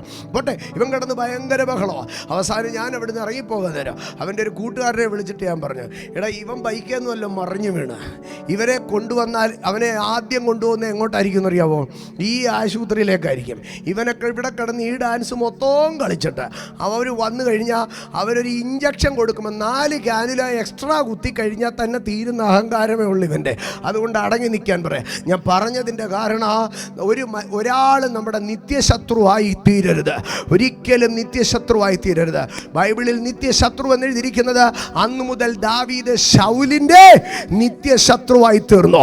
ഇന്ന് രാത്രി ഞാൻ പറയട്ടെ, നീ ഒരു പക്ഷേ ജീവിതത്തിൽ എവിടെയെങ്കിലും നിങ്ങളെ മുറിവേൽപ്പിച്ച, നിങ്ങളെ സങ്കടപ്പെടുത്തിയ ഒരു വ്യക്തി കാണോ. പക്ഷേ ഏതോ വഴി ദൈവം എന്ത് ചെയ്യുകയാണ്? വെള്ളം കൊണ്ടുവരികയാണ്. ഏതോ വഴി ദൈവം വെള്ളം കൊണ്ടുവന്നു. ഇന്ന് രാത്രി പറഞ്ഞാട്ടെ, നീ ശത്രുവെന്ന് കരുതിയ, എനിക്കിനി അവനിൽ നിന്ന് ഒരു നന്മയും ഉണ്ടാകത്തില്ലെന്ന് പറഞ്ഞ ആ ഏതോമിൽ നിന്ന് ദൈവം എനിക്ക് വെള്ളം കൊണ്ടുവരും. ദേശം വെള്ളം കൊണ്ട് നിറഞ്ഞോ. തുരുത്തിയെ മാത്രമല്ല, ദേശത്തെയും ദൈവത്തിന് വെള്ളം കൊണ്ട് നിറയ്ക്കാൻ കഴിയുക. അടുത്ത ഭാഗത്ത് എന്താണ് സംഭവിച്ചതെന്നറിയാമോ? ആ വെള്ളത്തിൻ്റെ മുകളിൽ സൂര്യൻ ഉദിച്ചിട്ട് സൂര്യ വെളിച്ചം ഈ വെള്ളത്തിന്മേൽ തിളങ്ങുവാൻ തുടങ്ങി. മോവാബ്യർ നോക്കി, അവിടെ വഞ്ചിക്കപ്പെട്ടോ. അപ്പൊ ഇവന്റെ ദാഹത്തെ തീർക്കുവാൻ മാത്രമായിരുന്നില്ല, അവന്റെ ശത്രുവിനെ കബളിപ്പിക്കുവാനോ ദൈവം ആ വെള്ളത്തെ ഉപയോഗിക്കുമായിരുന്നു. ഇന്ന് രാത്രി എത്ര പേർ വിശ്വസിക്കുന്നു? ദേശം വെള്ളം കൊണ്ട് നിറയുക. കണ്ടോ, ദൈവം തുരുത്തിയെ വെള്ളം കൊണ്ട് നിറയ്ക്കുക. 2, ദേശത്തെ വെള്ളം കൊണ്ട് നിറയ്ക്കുക. നിങ്ങൾ നിങ്ങളുടെ കന്നുകാലികളും മൃഗവാഹനങ്ങളും കുടിപ്പാൻ തക്കവണ്ണം ദേശം വെള്ളം കൊണ്ട് നിറയുക. ഇന്ന് രാത്രി തുരുത്തിയിലും ദേശത്തിലും ദൈവത്തിന് നിറയ്ക്കുവാൻ കഴിയും. ഞാൻ മുൻപോട്ട് പോവുകയാണ്. രാജാക്കന്മാരുടെ 2-ാം പുസ്തകം 3-ാം അധ്യായത്തിൽ എലീശ അവിടെ നിൽക്കുകയാണ്. എന്നാൽ അവിടെ നിന്ന് 6-ാം അധ്യായത്തിലേക്ക് കടന്നു ചെല്ലുമ്പോൾ എലീശയും തൻ്റെ ബാല്യക്കാരനായ ഗേഹസിയും മാത്രമേ ഉള്ളൂ. അവർ ഒരു മലയുടെ മുകൾ തട്ടിൽ നിൽക്കുകയാണ്. മലയുടെ മുകൾ തട്ടിൽ നിൽക്കുമ്പോൾ അവരെ പിടിപ്പാൻ തക്കവണ്ണം ശത്രു സൈന്യങ്ങൾ അവരുടെ നേരെ വന്ന് പർവ്വതം വളയുകയാണ്. പർവ്വതം വളയുമ്പോൾ ഗേഹസി ഭയപ്പെട്ട് എലീശയുടെ അടുക്കൽ പറഞ്ഞ, പ്രവാചകനെ നമ്മൾ എന്തു ചെയ്യുമെന്ന് ചോദിച്ചോ. പ്രവാചകൻ അവൻ്റെ അടുക്കൽ മറുപടി പറയാതെ പ്രവാചകൻ കണ്ണടച്ച് പ്രാർത്ഥിക്കുവാൻ തുടങ്ങി. രാജാക്കന്മാരുടെ 2-ാം പുസ്തകം 6-ാം അധ്യായത്തിലേക്ക് കടന്നു വരുമ്പോൾ 6-ാം അധ്യായം അതിൻ്റെ 17-ാം വാക്യത്തിൽ, പിന്നെ എലീശ പ്രാർത്ഥിച്ചോ. എന്താ എലീശ പ്രാർത്ഥിച്ചതെന്നറിയാമോ? യഹോവേ, ഇവൻ കാണത്തക്കവണ്ണം ഇവന്റെ കണ്ണ് തുറക്കണമേ എന്ന് പറഞ്ഞു. യഹോവ ബാല്യക്കാരന്റെ കണ്ണ് തുറന്നു. യഹോവ ബാല്യക്കാരന്റെ കണ്ണ് തുറന്നപ്പോൾ എലീശയുടെ ചുറ്റും അഗ്നിമയമായ കുതിരകളും രഥങ്ങളും കൊണ്ട് മല നിറഞ്ഞിരിക്കുന്നത് കണ്ടോ. ഞാൻ ഇതിനകത്തുനിന്ന് 2 കാര്യം പറഞ്ഞു കയറുകയാണ്. സ്തോത്ര. ഹാഗാറിന്റെ കണ്ണ് തുറന്നപ്പോൾ ഹാഗാർ എന്താ കണ്ടതെന്നറിയാമോ? ഭൗമികമായ ഒരു നന്മയാണ് കണ്ടത്. പക്ഷേ ഗേഹസിയുടെ കണ്ണ് തുറന്നപ്പോൾ ഗേഹസി എന്തുവാ കണ്ടതെന്നറിയാമോ? സ്വർഗീയ സൈന്യത്തെയാ കണ്ടത്. അപ്പൊ 2 ദർശനങ്ങളുണ്ട്.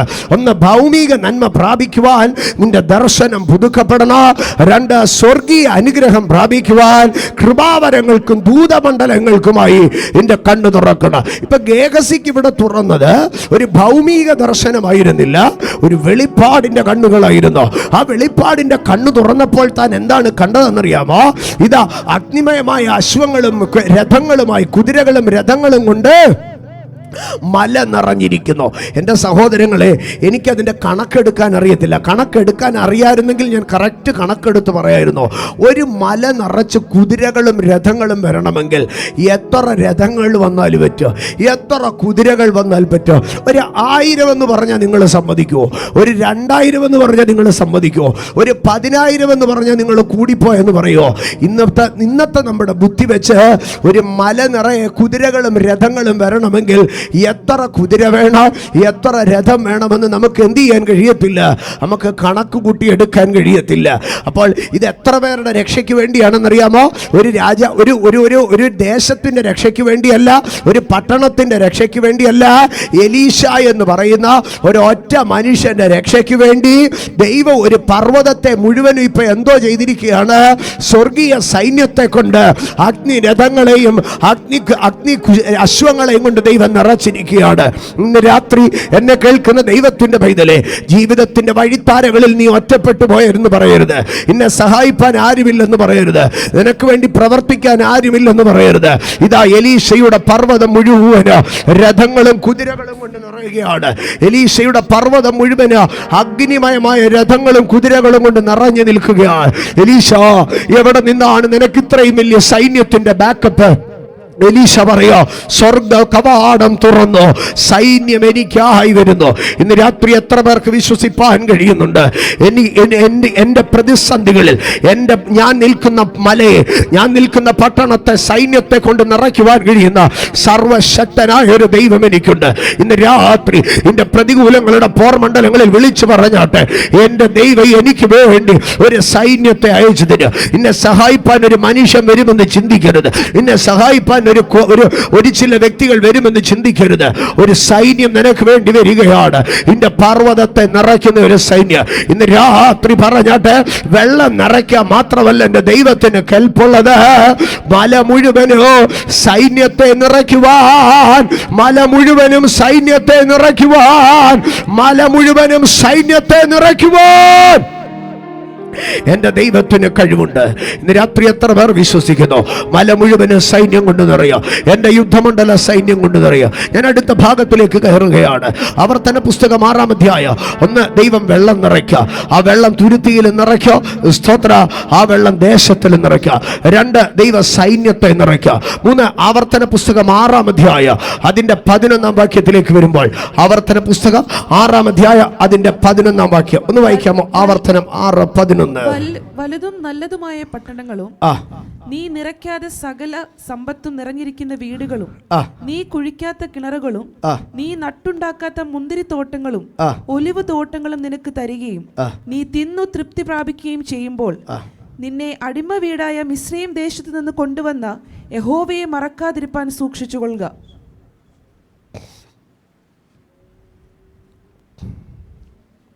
എട്ടിൻ്റെ 11 ഒന്നും കൂടെ വായിക്കാമോ? നീ നിറയ്ക്കാത്ത, നിന്റെ ദൈവമായ യഹോവയെ, നീ നിറയ്ക്കാത്ത, 6:11 സോറി 6:11.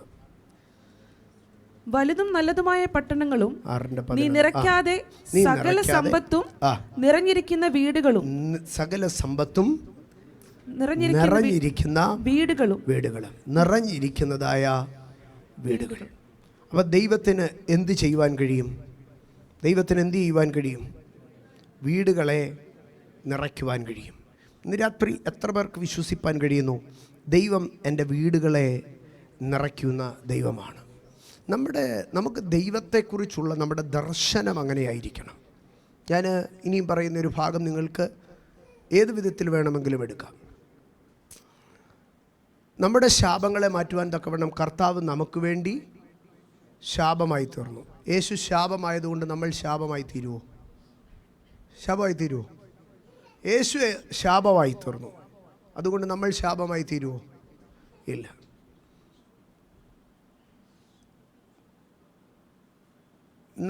അവൻ രോഗം ശീലിച്ചവനായിരുന്നു. അവനെ കാണുന്നവരൊക്കെയും തല കുലുക്കുമായിരുന്നു. നമ്മൾ രോഗികളായി ജീവിക്കണോ? വേണ്ട. യേശു നമുക്ക് വേണ്ടി ശാപമായി തീർന്നു, അതുകൊണ്ട് നമ്മൾ ശാപമായി ജീവിക്കണോ? വേണ്ട. യേശു നമുക്ക് പകരം നമുക്ക് വേണ്ടി രോഗിയായി തീർന്നു, അതുകൊണ്ട് നമ്മൾ രോഗിയായി ജീവിക്കണമോ? ഇല്ല. ഇനിയും ഇതുപോലെ ഒരു ഭാഗം പറയാം. യേശു ഭൂമിയിൽ ദരിദ്രനായി തീർന്നു. യേശു എന്തിനാ ഭൂമിയിൽ ദരിദ്രനായി തീർന്നത്? യേശു 2 കാര്യങ്ങൾ ചെയ്തു. ഒന്ന്, നമുക്ക് മാതൃക കാണിപ്പാൻ വേണ്ടി ചെയ്തു. മറ്റൊന്ന്, നമ്മൾ അത് അനുഭവിക്കാതിരിക്കുവാൻ വേണ്ടി യേശു ചെയ്തു. യേശു ചെയ്ത പ്രവർത്തികളെ 2ആയി തിരിച്ചു പഠിക്കണം. ഒന്ന്, നാം അത് തന്നെ അനുഷ്ഠിച്ചു പോരേണ്ടതിന് നാം പിന്തുടരുവാൻ ഒരു മാതൃക വെച്ചേച്ചു പോയിരിക്കുന്നു. എന്നാൽ മറ്റു ചിലത് യേശു ചെയ്തത് എന്തിനു വേണ്ടിയാണെന്നറിയാമോ? നാം അത് അനുഭവിക്കാതെ ഇരിക്കേണ്ടതിന്. യേശു ശിക്ഷിക്കപ്പെട്ടു, അതുകൊണ്ട് നമ്മളും എന്ത് ചെയ്യണം? ആണോ? അല്ല. അവൻ നമ്മുടെ പാപങ്ങളെ ചുമന്നു, അതുകൊണ്ട് നമ്മളും പാപങ്ങളെ ചുമക്കണോ? അവൻ മരത്തിന്മേൽ തൂങ്ങി, അതുകൊണ്ട് നമ്മൾ മരത്തിന്മേൽ തൂങ്ങണോ? അവൻ്റെ അസ്ഥികളെല്ലാം എണ്ണാം, അതുകൊണ്ട് നമ്മളും ആ പരുവാകണോ? ഇല്ല. അത് ഓൺ ബിഹാഫ് ഓഫ് അസ്, നമുക്ക് വേണ്ടിയാണ് ചെയ്തത്. എന്നാൽ യേശു നാം അനുഭവിക്കേണ്ടതിന്, നാം പിന്തുടരേണ്ടതിന് ചെയ്ത വിഷയങ്ങളും നാം ഒരിക്കലും അനുഭവിക്കാതിരിക്കേണ്ടതിന് ചെയ്തതുമായ ഒരു കാര്യവുമുണ്ട്. അങ്ങനെയെങ്കിൽ ഞാൻ അടുത്ത ഒരു ചോദ്യം ചോദിക്കുകയാണ്. യേശു ദരിദ്രനായി തീർന്നു. എന്തിനു വേണ്ടിയാണ് യേശു ദരിദ്രനായി തീർന്നത്? പക്ഷെ നമ്മളിൽ എത്ര പേർക്ക് അതിനെ ഉൾക്കൊള്ളാൻ കഴിയുന്നുണ്ട്? അവൻ്റെ ദാരിദ്ര്യത്താൽ നാം സമ്പന്നരാകേണ്ടതിന് അവൻ ദരിദ്രനായി തീർന്ന കൃപ. അപ്പം യേശു ദരിദ്രനായി തീർന്നത് കൃപയാണോ മാതൃകയാണോ? യേശു ദരിദ്രനായി തീർന്നത് കൃപയാണോ മാതൃകയാണോ? യേശു ദരിദ്രനായി തീർന്നത് കൃപയാണ്. We must have a strong revelation about the prosperity of God. നിങ്ങളുടെ വീടുകൾ നിറവുള്ളതായിരിക്കേണ്ടതിന്. അതുകൊണ്ടാണ് തിമോഥെയോസിന് എഴുതിയ 1-ാം ലേഖനം 6-ാം അധ്യായം അതിൻ്റെ 17-ാം വാക്യത്തിലേക്ക് വരുമ്പോൾ, തിമോഥെയോസിന് എഴുതിയ 1-ാം ലേഖനം 6-ാം അധ്യായം അതിൻ്റെ 17-ാം വാക്യത്തിൽ ഇങ്ങനെയാണ് എഴുതിയിരിക്കുന്നത്: ഈ ലോകത്തിലെ ധനവാന്മാരോട് പറയേണ്ടത് എന്തെന്നാൽ ഈ ലോകത്തിലെ ധനവാന്മാരോട് ഉന്നതഭാവം കൂടാതെ ഇരിപ്പാനും നിശ്ചയമില്ലാത്ത ധനത്തിൽ അല്ല. അടുത്തത് നമുക്ക് സകലവും ധാരാളമായി അനുഭവിപ്പാൻ തരുന്ന ദൈവത്തിൽ ആശ വെപ്പാൻ. അവിടെ ദൈവത്തെ കുറിച്ച് പൗലോസ് പഠിപ്പിക്കുകയാണ്. എന്താണ് ദൈവം പഠിപ്പിക്കുന്നത്? നമുക്ക് സകലവും ധാരാളമായി അനുഭവിപ്പാൻ തരുന്ന ദൈവം. നിങ്ങൾ എപ്പോഴെങ്കിലും ദൈവത്തെ ഇങ്ങനെ വിശ്വസിച്ചിട്ടുണ്ടോ? നിങ്ങൾ എപ്പോഴെങ്കിലും ഈ ദൈവത്തെ ഇങ്ങനെ പഠിപ്പിച്ചിട്ടുണ്ടോ? നിങ്ങൾ എപ്പോഴെങ്കിലും ദൈവത്തെ ഇങ്ങനെ പ്രസന്റ് ചെയ്തിട്ടുണ്ടോ? നിങ്ങളുടെ കുഞ്ഞുങ്ങളുടെ അടുക്കൽ ദൈവത്തെ ഒരിക്കലെങ്കിലും നിങ്ങൾ ഇങ്ങനെ കാണിച്ചു കൊടുത്തിട്ടുണ്ടോ? നമുക്ക് സകലവും ധാരാളമായി അനുഭവിപ്പാൻ തരുന്ന ദൈവത്തിൽ ആശ വെപ്പാൻ. നമുക്ക് സകലവും ധാരാളമായി തരുന്ന ദൈവത്തിൽ ആശ വെപ്പാൻ. അത് ഇംഗ്ലീഷിൽ ഇങ്ങനെയാണ് എഴുതിയിരിക്കുന്നത്: The living God who giveth us richly all things to enjoy. ഈ വാക്യം എത്ര പേർ ധൈര്യത്തോടെ തങ്ങളുടെ വീട്ടിൽ മാതാപിതാക്കൾക്ക് കുഞ്ഞുങ്ങൾക്ക് പറഞ്ഞു കൊടുക്കുമെന്നറിയത്തില്ല. ഇത് നിങ്ങളുടെ എത്ര പേരുടെ വീടുകളിൽ എഴുതി വെക്കുമെന്ന് എനിക്കറിയത്തില്ല. The living God who giveth us richly everything to enjoy. Bible എഴുതിയിരിക്കുകയാണ്. ആധുനിക പരിഭാഷയൊന്നുമല്ല, കിങ് ജെയിംസ് വെർഷനിൽ എഴുതിയിരിക്കുകയാണ്: The living God who giveth us richly all things to enjoy. ജീവിതത്തിൽ സന്തോഷിപ്പാൻ തക്കവണ്ണം സകലവും ധാരാളമായി നൽകുന്ന ഒരു ദൈവം എനിക്കും നിങ്ങൾക്കുമുണ്ട്. Believe in the prosperity of God. Believe in the abundance of God. നാം അവൻ്റെ ദാരിദ്ര്യത്താൽ ആരായി തീരണം? സമ്പന്നരായി തീരണം. അപ്പോൾ ആവർത്തന പുസ്തകം 6-ാം അധ്യായം 11-ാം വാക്യം പഠിപ്പിക്കുകയാണ്: സകല സമ്പത്തും നിറഞ്ഞിരിക്കുന്ന വീടുകൾ.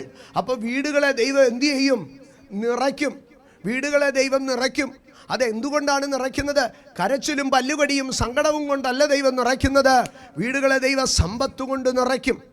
ഞാൻ കഴിഞ്ഞ ദിവസം ഒരു ഭാഗത്തിങ്ങനെ വായിച്ചു.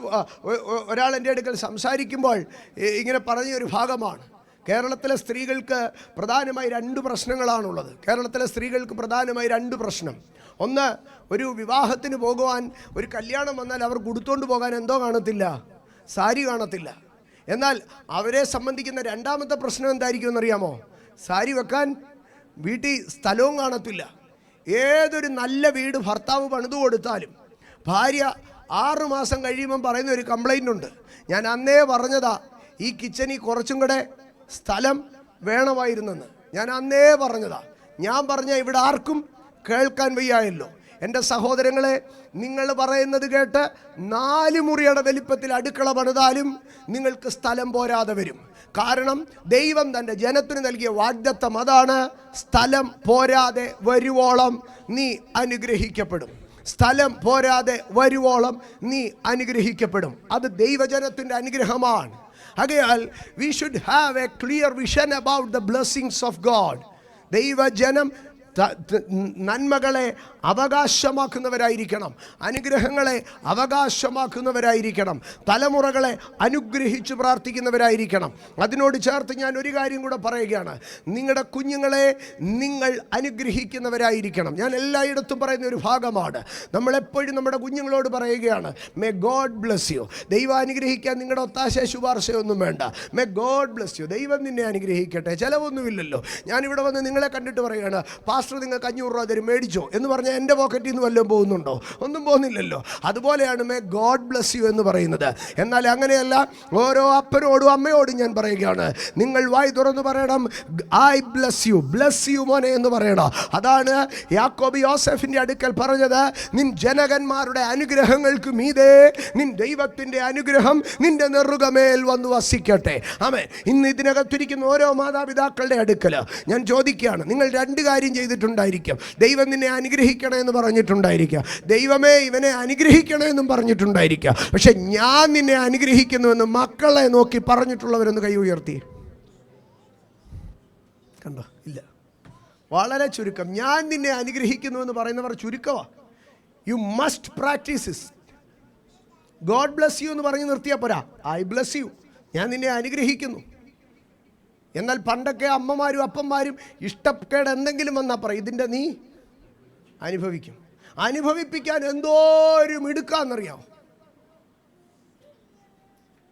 ജീവിതത്തിൽ തലമുറകളെ അനുഗ്രഹിക്കണം, അവർ സമൃദ്ധി ഉണ്ടാകാൻ പറയണം.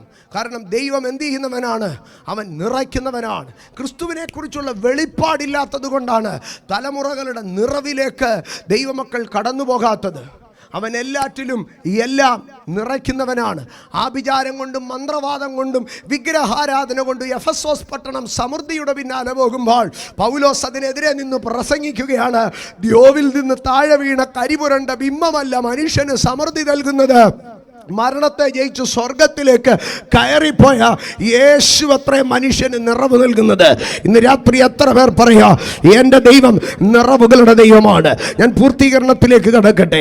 രാജാക്കന്മാരുടെ 1-ാം പുസ്തകം 8-ാം അധ്യായത്തിലേക്ക് കടന്നു വരുമ്പോൾ വെള്ളവും അപ്പവും മീനും സ്തോത്ര സൈന്യത്തെയോ സമ്പത്തിനെയും മാത്രം നിറയ്ക്കുന്ന ഒരു ദൈവത്തെ അല്ല. രാജാക്കന്മാരുടെ 1-ാം പുസ്തകം 8-ാം അധ്യായം 11-ാം വാക്യത്തിൽ ഇങ്ങനെയാണ് എഴുതിയിരിക്കുന്നത്, യഹോവയുടെ തേജസ് ആലയത്തിൽ നിറഞ്ഞിരുന്നു. The glory filled the temple. ഇന്ന് രാത്രി ഞാൻ ദൈവജനത്തോട് അതിൻ്റെ 2 തലങ്ങൾ വിളിച്ചു പറയുകയാണ്. യഹോവയുടെ ആലയം എന്നുള്ളത് നമ്മുടെ ആരാധനാ സ്ഥലമാണ്. ആരാധനാ സ്ഥലം ജനത്തെ കൊണ്ട് മാത്രം നിറഞ്ഞാൽ പോരാ. ആരാധനാ സ്ഥലം ദൈവത്തിൻ്റെ തേജസ് കൊണ്ട് നിറയണം. ഇന്ന് രാത്രി എത്ര പേർ ആഗ്രഹിക്കുന്നു, എൻ്റെ ഓൾട്ടർ, എൻ്റെ ആരാധനാ സ്ഥലം ദൈവത്തിൻ്റെ തേജസ് കൊണ്ട് നിറയണം. യഹോവയുടെ മന്ദിരം തേജസ് കൊണ്ട് നിറഞ്ഞു. ഞാൻ അതിൻ്റെ അടുത്ത ഭാഗം പറയുകയാണ്. യഹോവയുടെ മന്ദിരം എന്ന് പറയുന്നത് 1 കൊരിന്ത്യർ 3-ാം അധ്യായം 16-ാം വാക്യപ്രകാരം ഞാനും നിങ്ങളും ദൈവത്തിൻ്റെ മന്ദിരമാണ്. അങ്ങനെയെങ്കിൽ എൻ്റെയും നിങ്ങളുടെയും ശരീരം എന്തോ കൊണ്ട് നിറയണം? Let the temple of God, let our bodies be filled with the glory of God. ഓരോ ദിവസവും ദൈവമക്കൾ പ്രാർത്ഥിക്കണം, ഈ ആലയം ദൈവത്തിന്റെ മന്ദിരമത്രേ. ഇത് പാപത്തിന് അധീനമല്ല, ഇത് ശാപത്തിന് അധീനമല്ല, ഇത് രോഗം നിറയാനുള്ളതല്ല, ഇത് കഷ്ടം നിറയാനുള്ളതല്ല. Let the temple be filled with the glory. എൻ്റെ ശരീരമാകുന്ന ദൈവാലയം എന്ത് ചെയ്യപ്പെടണോ? മഹത്വം കൊണ്ട്, തേജസ് കൊണ്ട് നിറയപ്പെടണോ. ഞാൻ പൂർത്തീകരണത്തിലേക്ക് കടക്കുകയാണ്. എൻ്റെ സഹോദരങ്ങളെ, ഞാൻ ഇതുവരെയും പറഞ്ഞുകൊണ്ടിരുന്നത് നമ്മളിൽ ദൈവം നിറയ്ക്കുന്ന കാര്യങ്ങളെക്കുറിച്ചാണ്. എന്നാൽ മറ്റൊരു ഭാഗത്തിലേക്ക് ഞാൻ നിങ്ങളെ കൊണ്ടുപോവുകയാണ്. 105-ാം സങ്കീർത്തനത്തിലേക്ക് കടന്നു വരാം. 105-ാം സങ്കീർത്തന അതിൻ്റെ 30-ാം വാക്യത്തിലേക്ക് കടന്നു വന്ന് നമുക്ക് വേഗത്തിൽ പൂർത്തീകരിക്കാം. 105-ാം സങ്കീർത്തനം അതിൻ്റെ 30-ാം വാക്യം. അവരുടെ ദേശത്ത് തവള വ്യാപിച്ചു, രാജാക്കന്മാരുടെ പള്ളിയറകളിൽ പോലും നിറഞ്ഞു. അപ്പോൾ ഇവിടെ എന്ത് നിറഞ്ഞു എന്ന് എഴുതിയിരിക്കുന്നത്? തവള നിറഞ്ഞു. തവള എവിടെയാ നിറഞ്ഞത്? രാജാക്കന്മാരുടെ എന്ന് പറഞ്ഞാൽ മിസ്രൈമ്യരുടെ വീടുകളിൽ നിറഞ്ഞുവെന്ന്. എൻ്റെ സഹോദരങ്ങളെ, ഈ എഫെസ്യ ലേഖനവും ഈ 105-ാം സങ്കീർത്തനം 30-ാം വാക്യം അല്ലെങ്കിൽ മിസ്രൈമിലെ തവളകളും തമ്മിൽ ഭയങ്കരമായ ബന്ധമുണ്ട്. അതുകൊണ്ടാണ് ഞാൻ അതിൽ കൺക്ലൂഡ് ചെയ്യുവാൻ ആഗ്രഹിക്കുന്നത് തന്നെ. മിസ്രൈമിൽ അനേക ദൈവങ്ങളുണ്ടായിരുന്നു. മിസ്രൈമിലെ ഓരോ ദൈവങ്ങളെയാണ് ഈ ദൈവം, നമ്മൾ പലപ്പോഴും ചോദിക്കും, ദൈവം അവരെ പുറത്തു കൊണ്ടുവരാൻ അല്ലായിരുന്നെങ്കിൽ ആദ്യത്തെ 9 ബാധകൾ എന്തിനാണ് ദൈവം ചെയ്തതെന്ന്. എൻ്റെ സഹോദരങ്ങളെ, 9 ബാധകളിൽ കൂടെ ദൈവം അവരുടെ 9 തദ്ദേശീയ ദൈവങ്ങളെ ന്യായം വിധിക്കുകയായിരുന്നു. ഉദാഹരണമായി സൂര്യൻ അവരുടെ ദൈവമായിരുന്നു. ആ സൂര്യനെ മോശ ഓഫാക്കി കളഞ്ഞു. മോശ ഫറവോന്റെ അടുക്ക പറഞ്ഞു, നീ പറയുന്ന സൂര്യൻ വെളി വരണമെങ്കിൽ ഇനി ഞാൻ പറയണമെന്ന്. നൈൽ അവരുടെ ദേവതയായിരുന്നു. ആ നൈലിനെ അടിച്ചിട്ട് മരിച്ചവന്റെ രക്തം പോലെയാക്കിയിട്ടു എന്ന് പറഞ്ഞാൽ നൈല് ചത്തു എന്നാണ് അതിൻ്റെ അർത്ഥം. സ്തോത്ര. അഗ്നി അവരുടെ ദൈവമായിരുന്നു, കാറ്റ് അവരുടെ ദൈവമായിരുന്നു. ഇങ്ങനെ ഓരോന്നും അവരുടെ ദൈവങ്ങളായിരുന്നു. അപ്പൊ ഈ 9 ന്യായവിധികളിൽ കൂടെ അവരുടെ 9 ദൈവങ്ങളെയും സീറോയാക്കുകയായിരുന്നു. അതായിരുന്നു മോശയോട് പറഞ്ഞ ഒന്നാമത്തെ വാഗ്ദത്തം, ഞാൻ നിന്നെ ഫറവോന്റെ ദൈവമാക്കിയിരിക്കുന്നു. അപ്പോൾ 9 ബാധകളിൽ കൂടെ ഫറവോന്റെ ദൈവമായി മോശ വെളിപ്പെടുകയായിരുന്നു. അതിനകത്തെ ഒരു ബാധയായിരുന്നു തവളയെ കൊണ്ട് നിറയ്ക്കുക എന്ന്. എൻ്റെ സഹോദരങ്ങളെ, മിസ്രൈമിലെ തവള എന്ന് പറഞ്ഞാൽ പ്രോസ്പെറിറ്റിയുടെ ദൈവമായിരുന്നു. പ്രോസ്പെറിറ്റി എന്നല്ല, കുറച്ചും കൂടെ പറഞ്ഞാൽ ഫെർട്ടിലിറ്റിയുടെ ദൈവമായിരുന്നു ആര്? തവള എന്ന് പറയുന്നത്. അപ്പോൾ തവള ഒരു പുരുഷനും സ്ത്രീയും കൂടെ വിവാഹം കഴിച്ചാൽ അവർ നേരെ തവളയമ്പലത്തിൽ പോകുക. തവളയമ്പലത്തിൽ പോയി നേർച്ചയിട്ട് തവളയമ്പലത്തിൽ പോയി തൊഴുത് പൂജ നടത്തിയിട്ട് വരിക. കാരണം തവളയെ പൂജിച്ചാൽ മാത്രമേ ഫെർട്ടിലിറ്റി, ഗർഭമുണ്ടാകത്തുള്ളൂ, കുഞ്ഞുങ്ങളുണ്ടാകത്തുള്ളൂ. സ്തോത്ര. അപ്പോൾ അങ്ങനെ അവർ ആരാധിച്ചു കൊണ്ടിരുന്നതാണ് തവളകളെ. സ്തോത്ര. അങ്ങനെയാണ് മോശയുടെ അടുക്കൽ ദൈവം പറഞ്ഞു, മോശേ, ഞാൻ തവള വിടാൻ പോവുകയാണെന്ന്. മിസ്രൈമിൽ തവള വരാൻ തുടങ്ങി. തവള വന്നപ്പോഴത്തേക്ക് അവർ പറയാൻ തുടങ്ങി, ഇപ്പൊ ഇസ്രായേലിന് പെറ്റുപെരുകിക്കൊണ്ടിരിക്കുന്നേ, തവള വന്നതുകൊണ്ട് ഇനി നമ്മളാണ് എന്ത് ചെയ്യാൻ പോകുന്നത്? പെറ്റുപെരുകാൻ പോകുന്നത്. ആകയാൽ അവർ തവളകളെ സന്തോഷത്തോടെ സ്വീകരിച്ചോ. അമ്മേ, തവള വന്ന് രാജാവിൻ്റെ കട്ടിലേക്ക് എറിയപ്പോൾ, രാജ്ഞിയുടെ കട്ടിലേക്ക് എറിയപ്പോൾ, വീട്ടുകാരുടെ എല്ലാം കട്ടിലേക്ക് എറി നിരങ്ങിയപ്പോൾ ഇവർ പറഞ്ഞോ, ഇനി നമ്മൾ സന്താന സമൃദ്ധി ഉള്ളവരായിരിക്കും. തവള കട്ടിലെപ്പെടുത്ത്, അതുകൊണ്ട് ഇനി നമ്മുടെ കട്ടിലുകളൊക്കെ പ്രോസ്പെറിറ്റിയുടെ, ഫെർട്ടിലിറ്റിയുടെ ഈറ്റില്ലങ്ങളായിരിക്കുമെന്ന് പറഞ്ഞ് അവർ സന്തോഷിക്കാൻ തുടങ്ങി. പക്ഷേ കുറെ കഴിഞ്ഞപ്പോൾ കട്ടിലേലും കതകയിലും വീട്ടിലും അരിക്കലത്തിലും സകല പത്തായത്തിലും തവള നിറയാൻ തുടങ്ങി കഴിഞ്ഞപ്പോൾ ഫെർട്ടിലിറ്റി പോയിട്ട് വീട്ടിനകത്ത് കയറി കുത്തിയിരിക്കാൻ പറ്റാത്ത പരുവമായി. സ്തോത്ര. ഇന്ന് രാത്രി ഞാൻ പറയട്ടെ, ദൈവത്തിന്റെ ജനമേ, നിന്റെ ദൈവ അന്യാരാധന ശക്തികളെ അവന്റെ ശാപമായി നിറയ്ക്കുവാൻ ദൈവശക്തനാണ്. ഇനിയും ഈ തവളയുടെ, ഈ മിസ്രൈമിലെ 9 ശാപങ്ങളിൽ വെച്ച് ഏറ്റവും മിസ്രൈമ്യർ ഗതികെട്ടുപോയ ശാപം ഏതായിരുന്നെന്നറിയാമോ? ബാധ ഏതായിരുന്നെന്നറിയാവോ? തവളയുടേതായിരുന്നു. സ്തോത്രം. പേനിനെയൊക്കെ ദൈവം കാറ്റിൽ പറത്തിക്കൊണ്ടുപോയി. എല്ലാ ബാധകളെയും ദൈവം ഇങ്ങനെ നീക്കിക്കളഞ്ഞു. നൈലിനെ ദൈവം നോർമലാക്കി വിട്ടോ. പക്ഷെ തവളയെ മാത്രം ദൈവം എന്തോ ഇതെന്നറിയാവോ? തവളയുടെ അടുക്കൽ ഒരു വാക്ക് പറഞ്ഞെങ്കിൽ തവള മുഴുവനും അടുത്തുള്ള നദിയിലേക്ക് ഇറങ്ങിപ്പോയേനെ. പക്ഷെ ദൈവം പറഞ്ഞില്ല. തവളയെ എല്ലാം പോകണമെന്ന് പറഞ്ഞപ്പോൾ ദൈവം പറഞ്ഞോ, തവളയുടെ എല്ലാം ജീവൻ അങ്ങ് എടുത്തേക്കാൻ പറഞ്ഞോ. എല്ലാ തവളയും കൂടെ എന്തോ ചെയ്തെന്നറിയാമോ? ഈ വീടുകളിൽ ചത്ത് കിടക്കാൻ തുടങ്ങി. അവസാനം ഈ മിസ്രൈമിൽ എന്ത് ചെയ്തെന്നറിയാവോ? സ്തോത്രം. പല്ലി വെച്ചിട്ട്, ഈ മാന്തുന്ന തൂമ്പ വെച്ചിട്ട് ഈ തവള ദൈവങ്ങളെ മുഴുവനും കൂടെ എന്ത് ചെയ്യാൻ തുടങ്ങി? വീടിൻ്റെ മുകളിൽ കൂട്ടിയിടാൻ തുടങ്ങി. അവൻ ഇന്നലെ വരെ ആരാധിച്ചുകൊണ്ടിരുന്ന അവൻ്റെ ദൈവത്തെ അവൻ തൂമ്പായിക്ക് വാരി അവൻ്റെ വീടിൻ്റെ മുമ്പിലിട്ടോ. അടുത്ത ഭാഗത്ത് എന്താ എഴുതിയിരിക്കുന്നതെന്നറിയാമോ? വിദേശം മുഴുവൻ ചത്ത തവളെ കൊണ്ട് നിറഞ്ഞോ. ദേശം നാറി. തവള അമ്പലത്തിൽ പോകണ്ട. ഇപ്പൊ ഓരോ വീടിൻ്റെ മുമ്പിൽ കൂന കൂട്ടിയിട്ട് തവള ദേശത്ത് കിടന്ന് നാറി. ഇന്ന് രാത്രി ഞാൻ പറയോ, മിസ്രൈമിലെ ദൈവം അവന്റെ ദേശത്ത് കിടന്ന് ചീഞ്ഞ് നാറിയെന്ന്. കാരണം ദൈവം തവളയെ കൊണ്ട് ദേശത്തെ നിറച്ചോ. ഇന്ന് രാത്രി കാല നിനക്കെതിരെ ശത്രു ഏത് ആഭിചാര മന്ത്രവാദ പൊല്ലാപ്പുകൾ ഒപ്പിക്കുന്നോ, അത് അവന്റെ തലമേൽ തിരിച്ച് അതിനെ നിറയ്ക്കുവാൻ ദൈവശക്തനാണ്. എൻ്റെ സഹോദരങ്ങളെ, എഫെസ്യ ലേഖനം 1-ാം അധ്യായം ആരംഭിക്കുമ്പോൾ പൗലോസ് ഇങ്ങനെ പറയുകയാണ്, യേശു ക്രിസ്തു എല്ലാറ്റിലും എല്ലാം നിറയ്ക്കുന്നവനാണ്. എന്നാൽ എഫെസ്യ ലേഖനത്തിന്റെ 4-ാം അധ്യായത്തിലേക്ക് കടന്നു വരുമ്പോൾ അതിന്റെ 10-ാം വാക്യത്തിൽ എഴുതിയിരിക്കുകയാണ്, അവൻ എല്ലാറ്റിലും എല്ലാം നിറയ്ക്കേണ്ടതിന് സ്വർഗാദി സ്വർഗത്തിനു മീതെ കയറിയവനുമാകുന്നു. അപ്പൊ യേശു സ്വർഗാരോഹണം ചെയ്തത് എന്തിനു വേണ്ടിയാണ്? എന്നെയും നിങ്ങളെയോ നിറയ്ക്കേണ്ടതിനാണ്. ഇന്ന് രാത്രി എത്ര പേർ വിശ്വസിക്കുന്നു? യേശു ഒലിവുമലയിൽ നിന്ന് ശിഷ്യന്മാർ കാണുക, ഇരു കരങ്ങളും ഉയർത്തി സ്വർഗാരോപിതരായി കയറിപ്പോകുമ്പോൾ മേഘം അവനെ മൂടി, അവരുടെ കാഴ്ചയ്ക്ക് അവൻ മറഞ്ഞു. അതിൻ്റെ പിമ്പിൽ ഒരു പദ്ധതിയുണ്ട്. എൻ്റെ ശൂന്യതകൾ മാറ്റേണ്ടതിനാണ്. കണ്ണുകളെ അടച്ച് ഒരു നിമിഷം എഴുന്നേറ്റ് നിന്നാട്ടെ. ഇന്ന് രാത്രി ഇന്ന് രാത്രി അതരം തുറന്ന് പറഞ്ഞാട്ടെ, എന്നെ നിറയ്ക്കുന്ന ഒരു ദൈവം എനിക്കുണ്ട്. ഈ രാത്രി എൻ്റെ നിറവിൻ്റെ രാത്രിയാണ്. എത്ര പേർ വിശ്വസിക്കുന്നു? ഈ രാത്രി എൻ്റെ നിറവിൻ്റെ രാത്രിയാണ്. ഈ രാത്രി എൻ്റെ നിറവിൻ്റെ രാത്രിയാണ്. ഈ രാത്രി എൻ്റെ നിറവിൻ്റെ രാത്രിയാണ്. ശബ്ദം ഉയർത്തി പറഞ്ഞോട്ടെ. സാമ്പത്തികമായിട്ടാകട്ടെ, ആത്മീകമായിട്ടാകട്ടെ, ഏത് വിഷയത്തിനകത്ത് ഇന്ന് രാത്രി ഒരു കുറവ് നിന്നെ അലട്ടുന്നെങ്കിൽ ഈ രാത്രി ഒരു ദൈവകൃപ നിന്നെ തൊടുകയാണ്. ഒരു ദൈവശക്തി നിന്നെ തൊടുകയാണ്. ഇന്ന് രാത്രി ഒരു നിറവ് നിന്റെ മേൽ വ്യാപരിക്കുകയാണ്. എല്ലാ കുറവുകളുടെ പോരുകളോ, എല്ലാ ഇരുട്ടിന്റെ ശക്തികളോ, നിന്നെ ശൂന്യമാക്കുന്ന എല്ലാ ഇരുട്ടുകളോ ഇന്ന് രാത്രി അഴിഞ്ഞു മാറുമ്പോൾ നിന്റെ മേലൊരു നിറവ് വ്യാപരിക്കുകയാണ്. അതരങ്ങളെ തുറന്ന് കണ്ണുകളെ അടച്ച് അന്യഭാഷകളിൽ സംസാരിച്ചു തുടങ്ങിയിട്ട് ഇന്ന് രാത്രി എന്നെ ഒന്ന് നിറയ്ക്കണമേ. ഈ രാത്രി എന്നെ ഒന്ന് നിറയ്ക്കണമേ. ഈ രാത്രി എന്നെ ഒന്ന് നിറയ്ക്കണമേ. ഇന്ന് രാത്രി ഞാനൊന്ന് നിറയട്ടപ്പാ. ഈ രാത്രി ഞാനൊന്ന് നിറയട്ടെ. ഈ രാത്രി ഞാനൊന്ന് നിറയട്ടെ. ഇന്ന് രാത്രി ഞാനൊന്ന് നിറയട്ടെ.